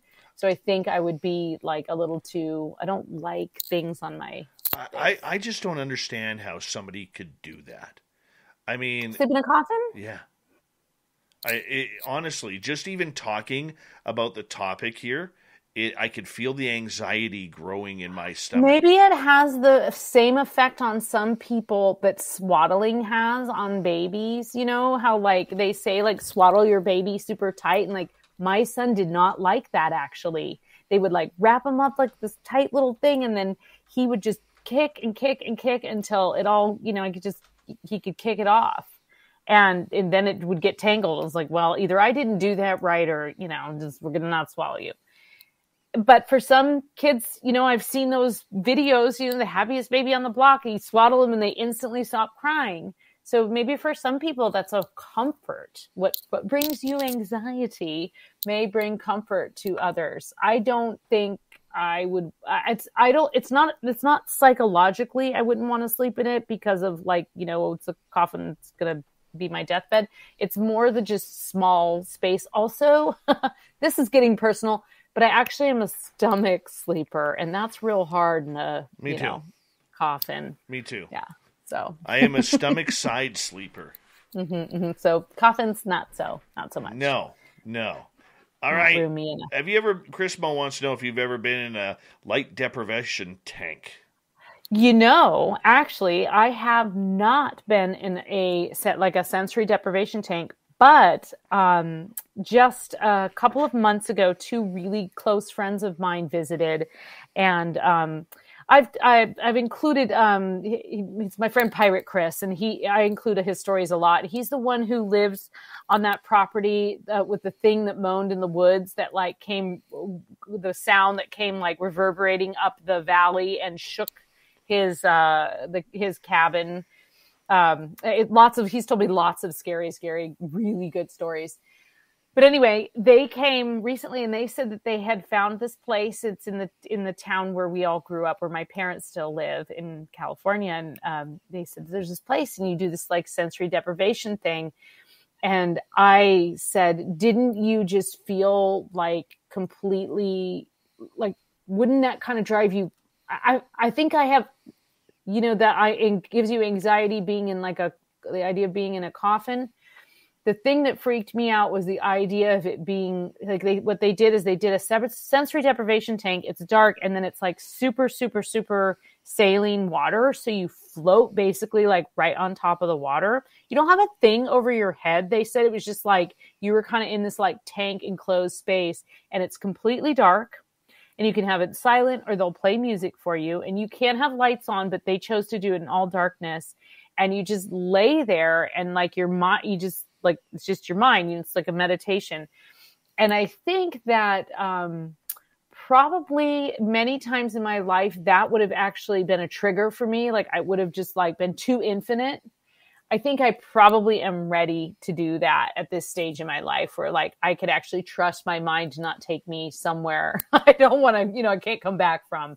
But I think that idea of it being really infinite, it can be, and it's kind of intimidating to me, of like actually having all of those senses removed. But then I started thinking could be like really relaxing, right? Because all you have is, I know that when I write, I can't have I'm not a writer I don't have music on in the background. I need I can't have any distractions. So, right. So that I can tap into that part of my brain. So maybe I, hit all those plot points. Have you ever done one? Yeah. My guru's Pascal, and some of my audience may know this story, but so we only got about 2 minutes left. He actually created a sensory deprivation room in his house. And we blocked out all the lights. He put garbage bag over garbage bag over garbage bag over garbage bag over the windows to seal it on out. And we were sitting 3 feet apart in that room, could not see each other. But I found it very relaxing. The only thing that we saw together, and we did it 3 times, the only thing that we saw together was that first time we actually saw a solar system open up right above us. Whoa. And we were actually watching these little specks of orbs, like the tip of a pin, okay, shooting off in all different directions and everything like that. It was phenomenal. It was one of the. Now, were you talking, or did you just discuss it? No, we were talking. Okay. We were talking.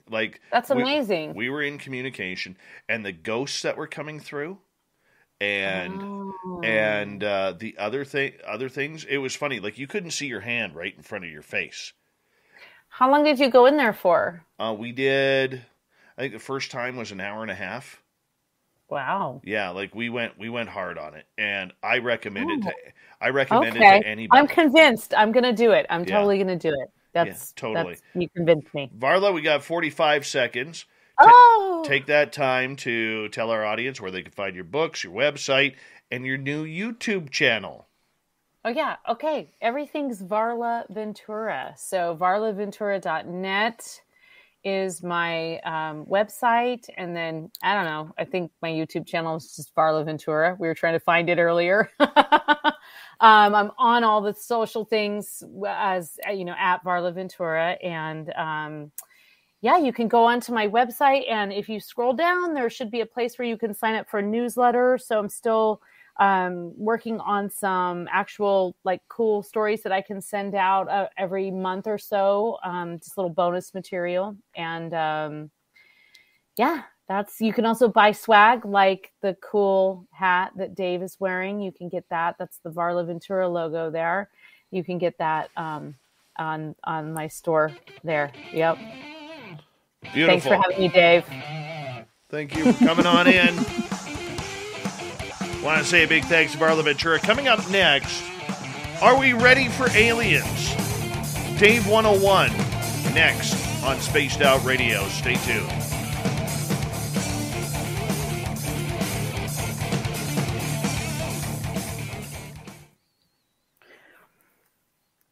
You got to get up early. I don't have to get up early tomorrow. No? No. I did have to get up early today, though, and it was horrible. Someone else is giving him a ride tomorrow, so we're okay. So wait, I have another question for you about the sensory deprivation. Yeah. So it just was a room that was completely we like, made it temperature controlled. Like what? No, what was in there? What'd you sit on? We had regular room temperature. Okay. The big thing is it regular room sized? Yeah, like an apartment bedroom. Okay.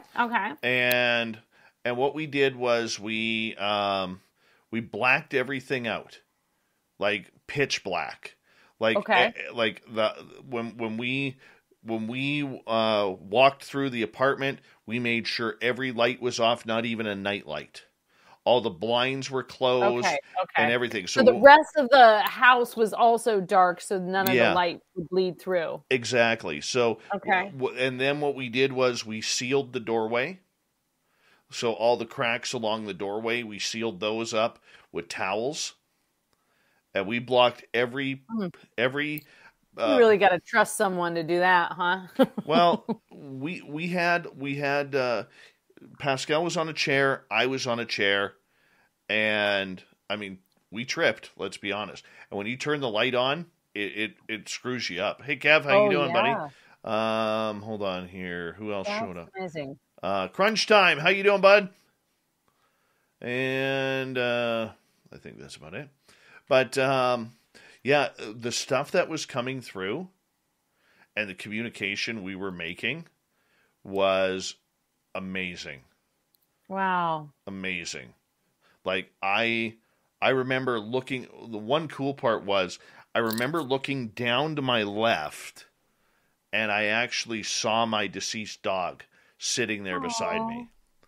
And then another time, this creepy old man face, I could only see a side profile. It would come out like this, and then it would move back, and then like this, and then he'd move back. But the weird part about it is, what I was seeing, Pascal wasn't. Except for that first time with the solar system. Except the solar system right above us. Huh. Right? So was he seeing completely different things? Completely different things. And then were you guys talking and you're like, there's a creepy dude next to me right now. Yeah. And he's like, I don't see that, but I see a creepy lady or whatever. It was full communication. Whoa, that's so cool. Fun experiment. Yeah. I highly recommend it. Yeah. I mean, look, you're not getting rid of your eyesight. You're not getting rid of your hearing. You're not getting, like, we didn't play any meditation music or anything like that. It was all about breathing and opening up ourselves to whatever wanted to show us. Yeah, to see what would happen. It was incredible. Like, no cell phones, nothing. Like, we didn't take cell phones in there. There was no watches, no nothing. Yeah, of course. Yeah, you wouldn't want any of that to interfere. Yeah, it was fantastic. Cool. Oh, well, now I'm definitely feeling more comfortable with the idea. So it's not as dangerous. When I go, I recommend it. I would love to do it again. I actually love the idea of the one that you like float in warm, salty water, because then you also don't have. Then you're actually kind of depriving yourself of those like. The way he described it was you're kind of depriving yourself of a lot of the like body aches and pains, and it takes you about 20 minutes to really let your muscles go and relax and know that this water is just going to like hold you and you're not going to sink and you're just going to like be able to relax. He said it took him a surprising amount of time, but then when he did, he didn't want it to end. Well, like I said, I had a good time. Cool. With it, so I think it would be fantastic. Deprivation in Vegas, or we're going the other way. I don't know what we could do We're going the other way. Yeah, I don't know, but we'll figure it out. We're going with sensory saturation. Why not? Why not? Varla Ventura, by the way, will end up in Vegas with us. When we have the SOR party. She is going. She's locked and loaded. Yep. That's pretty awesome. You'll be able to see my tail. You have a tail? Yeah, I thought you knew that. I don't know that. You seriously have a tail? No. That would be weird. All right, Varla, I got to go do my Dave 101. Yep. I'm going to sign off, and I'll pop over and listen to it. All right. I can't wait to hear what you're going to say. Good night. Love you. Thank Love you. you. Bye. Good night.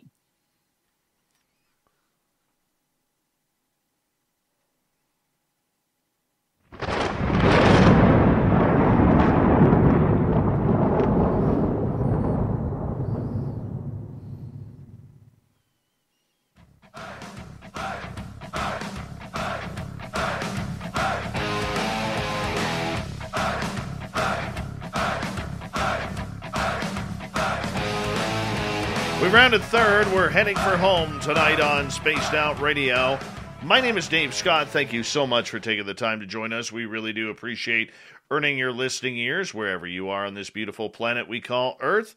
I want to remind you that if you miss portions of this show or others, check out our free archives by going to youtube.com/Spaced Out Radio. Do old Davey the favor, hit that subscribe button. Our website is spacedoutradio.com. We have a plethora of features for you. Rock out to Bumblefoot, read Shirky Poo's Newswire. Check out our swag as well. Follow us on TikTok. It's brand new at Spaced Out Radio, at Spaced Out Radio on Twitter, and on Instagram at Spaced Out Radio Show.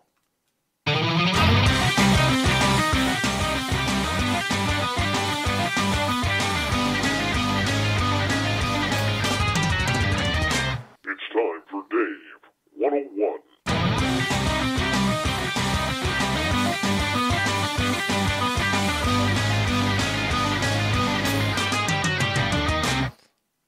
I have pondered for a long, long time whether or not we as human beings, even those involved in the UFO community, are ready for extraterrestrial contact.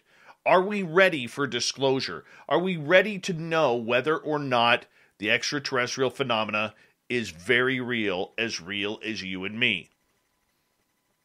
And I keep coming to the same conclusion.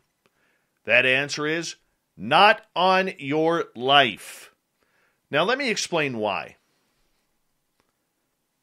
For the last week, here in British Columbia, we have been dealing with flooding, mudslides.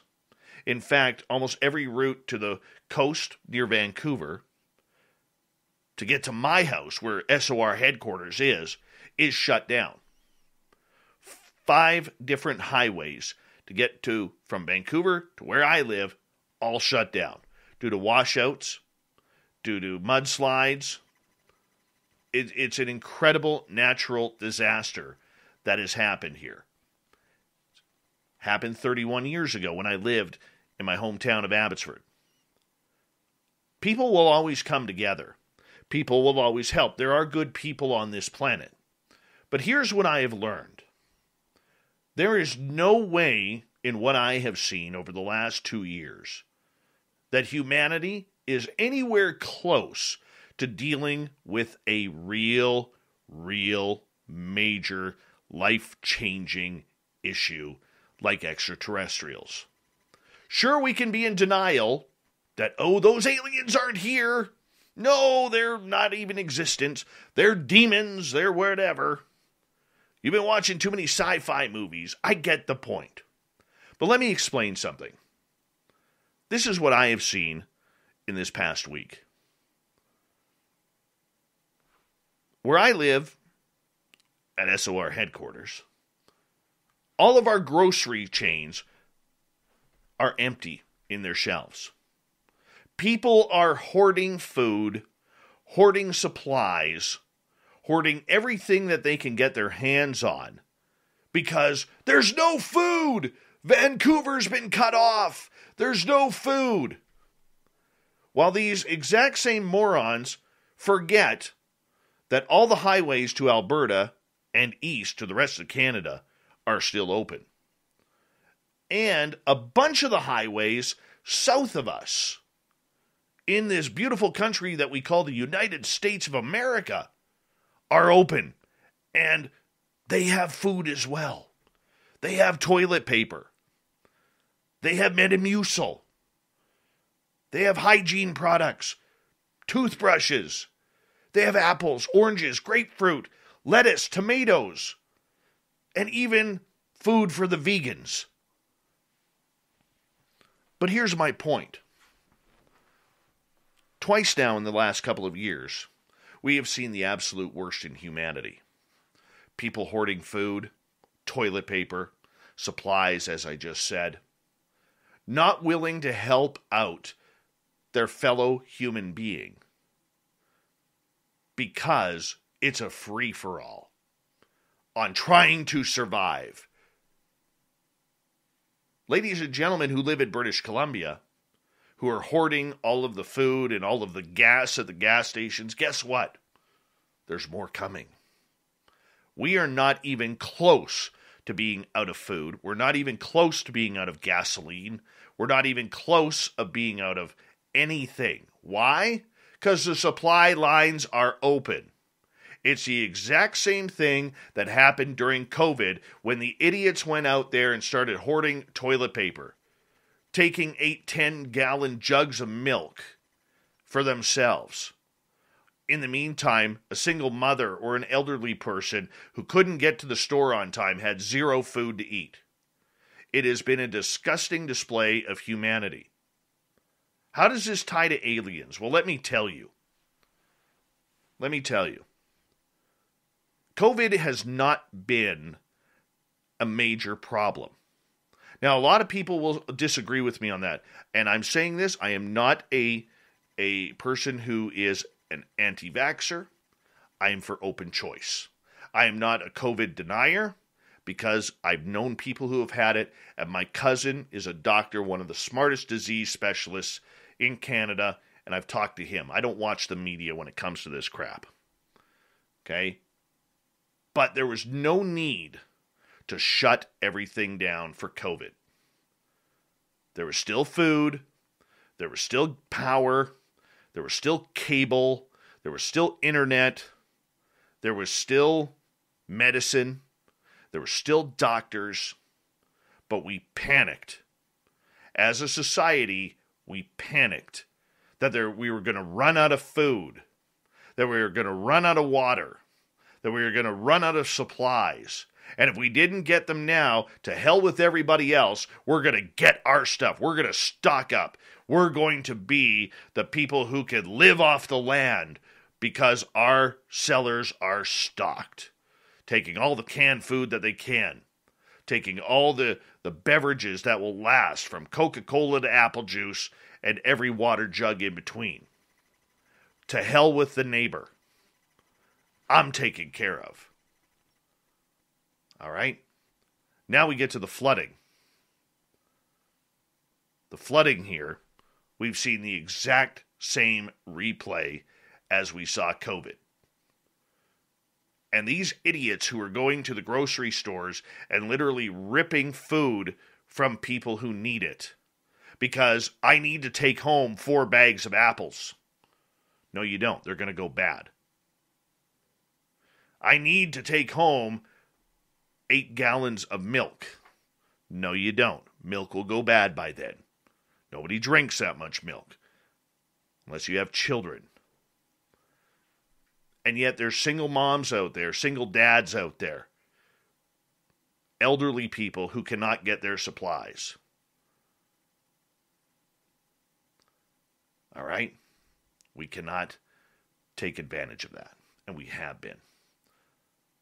So then if we add in the fact that we are going to have a real world problem, and right now it looks like there's going to be something very serious coming within the United States government. Why? They're starting to talk extraterrestrials. ETs lead to disclosure. We hope. And if that information starts to come out, as I have stated on this show numerous times, and I will repeat it again for Dave 101, humanity is not ready for the second biggest story in our history. It is not. Look at the way we've treated people. What are we going to do when an alien civilization arrives on this planet? Things are about to get real. Potentially. It's going to affect the economies. It's going to affect the stock markets. It's going to affect every single religion on this planet. It's going to affect the paranoid. It's going to affect the sick. It's going to affect those who panic and those who are calm. Because just like an asteroid that is on trajectory for Earth, we are not prepared. I don't think anybody is really understanding the magnitude of what's going to happen if it does. If the government of the United States comes out and says, ladies and gentlemen, the extraterrestrials are real and they are coming, that changes the entire ball game of history. How long have they been here? How long have they greeted humankind? Did they help build this planet?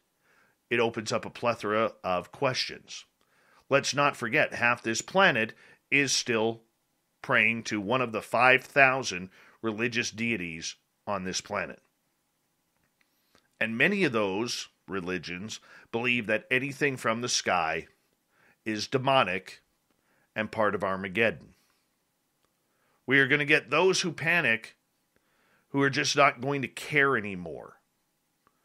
And they will do what they feel they need to do because the aliens are coming. I'm not trying to preach doom and gloom here. But over the last couple of years, we've really, as human beings, painted that picture against ourselves. By the way we've treated people, by the way we have torn each other apart, whether it's politically, whether it's emotionally, whether it's medically. And we have also learned that when disaster strikes, whether it's forest fires, tornadoes, flooding, avalanches, mudslides, it's all for one and one for all. But the problem is we forgot the one for all. You're on your own. Sure, you may have your little clique that you are going to be in your bubble with, that you're going to take care of each other at all times. But for the rest of the population, we've become uncaring. We've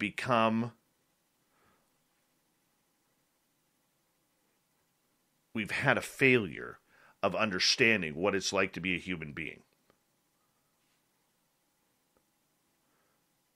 It's not fun. It's not fun to think about.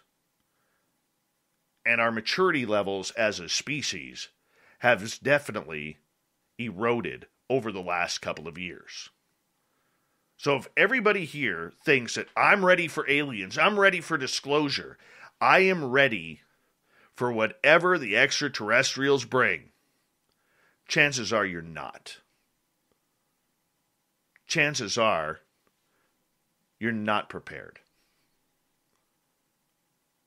And that is potentially a brand new reality that is coming.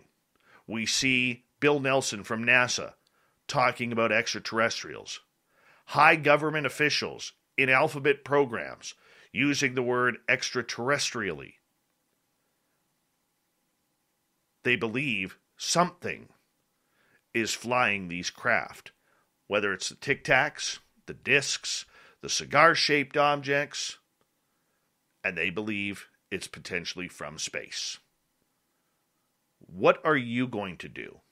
How are you going to react? And if you have taken part in a natural disaster, or if you're one of the idiots out there who's been hoarding food, diapers, beverages because of COVID, because of other natural disasters, shame on you. You're not ready. You're not ready to be a human.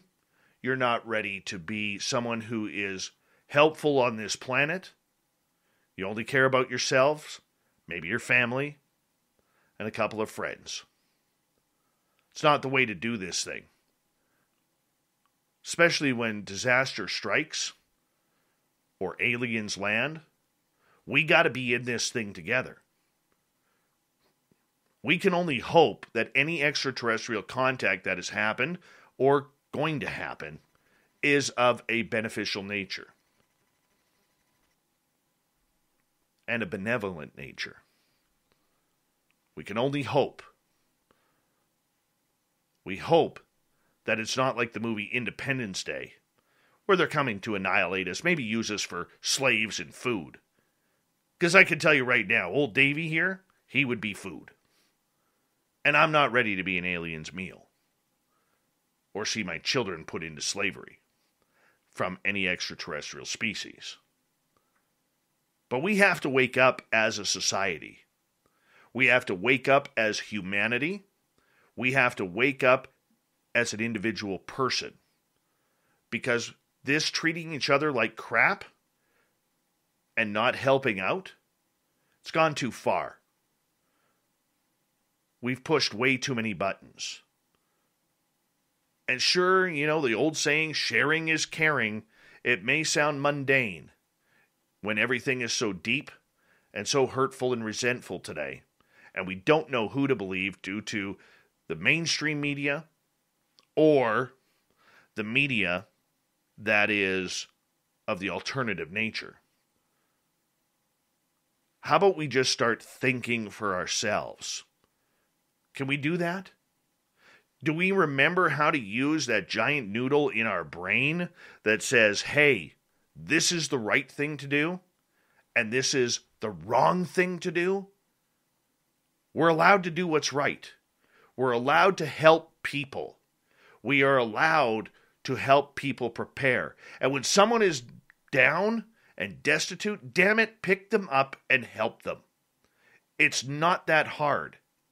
We shouldn't even have to preach this. This should be just a natural upkeep for your fellow citizen and your fellow brother and sister, regardless of their race, their political affiliation, their sexuality, their religion. Who cares? They're breathing just like you, and their blood is the same color. So do I have hope that humans are ready for anything bigger like extraterrestrials? Not a chance. Because we can't do it during a pandemic. We can't do it during some sort of natural phenomena. And we're not ready to do it for aliens. That's your thought of the Dave. And your Dave 101. Let's get to Shirky Poo's news.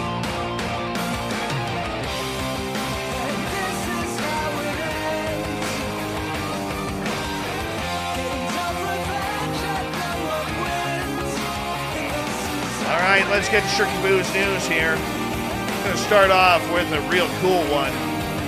As a man hiked last month through the lush terrains of Waipio, a town in Hawaii's Oahu Island, a pungent stench suddenly wafted past him.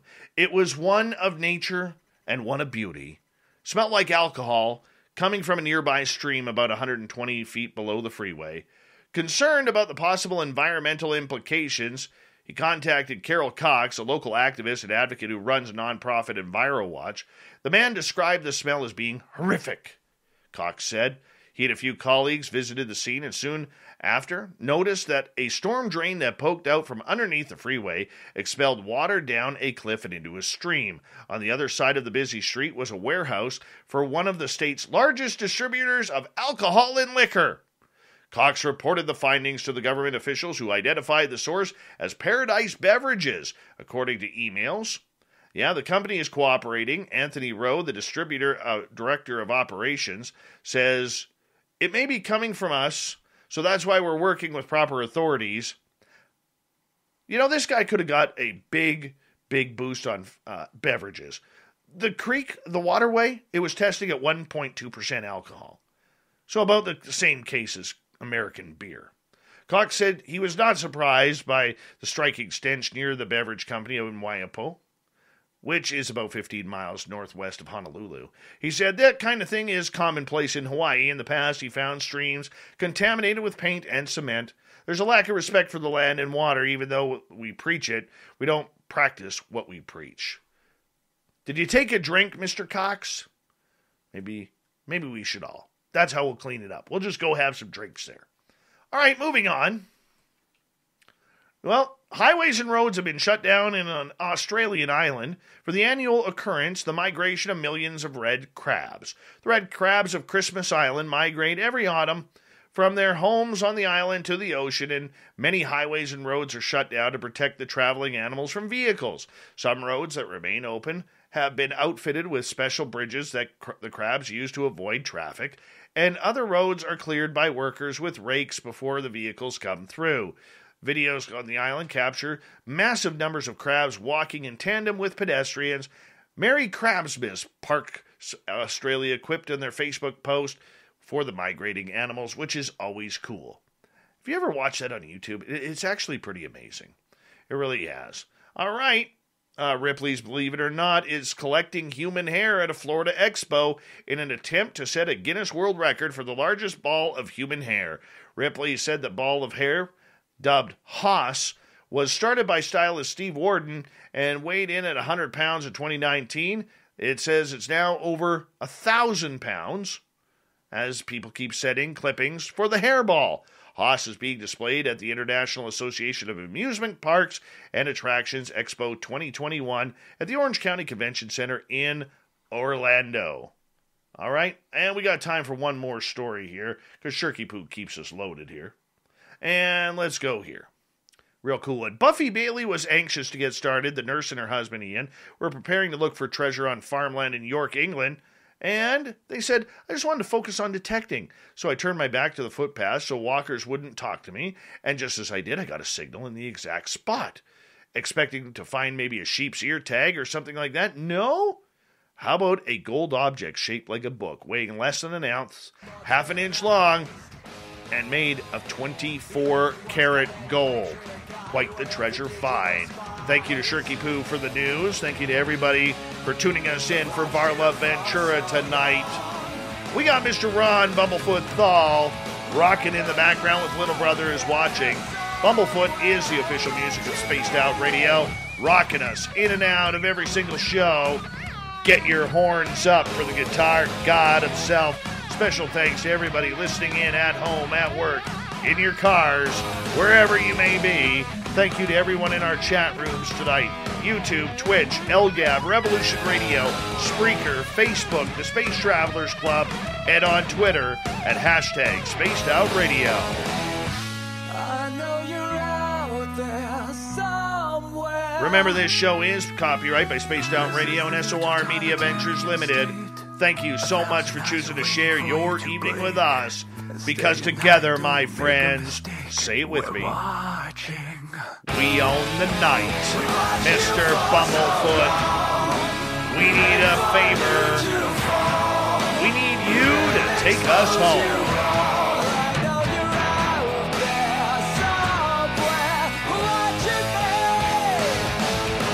Yes, the Woo train has docked for the night.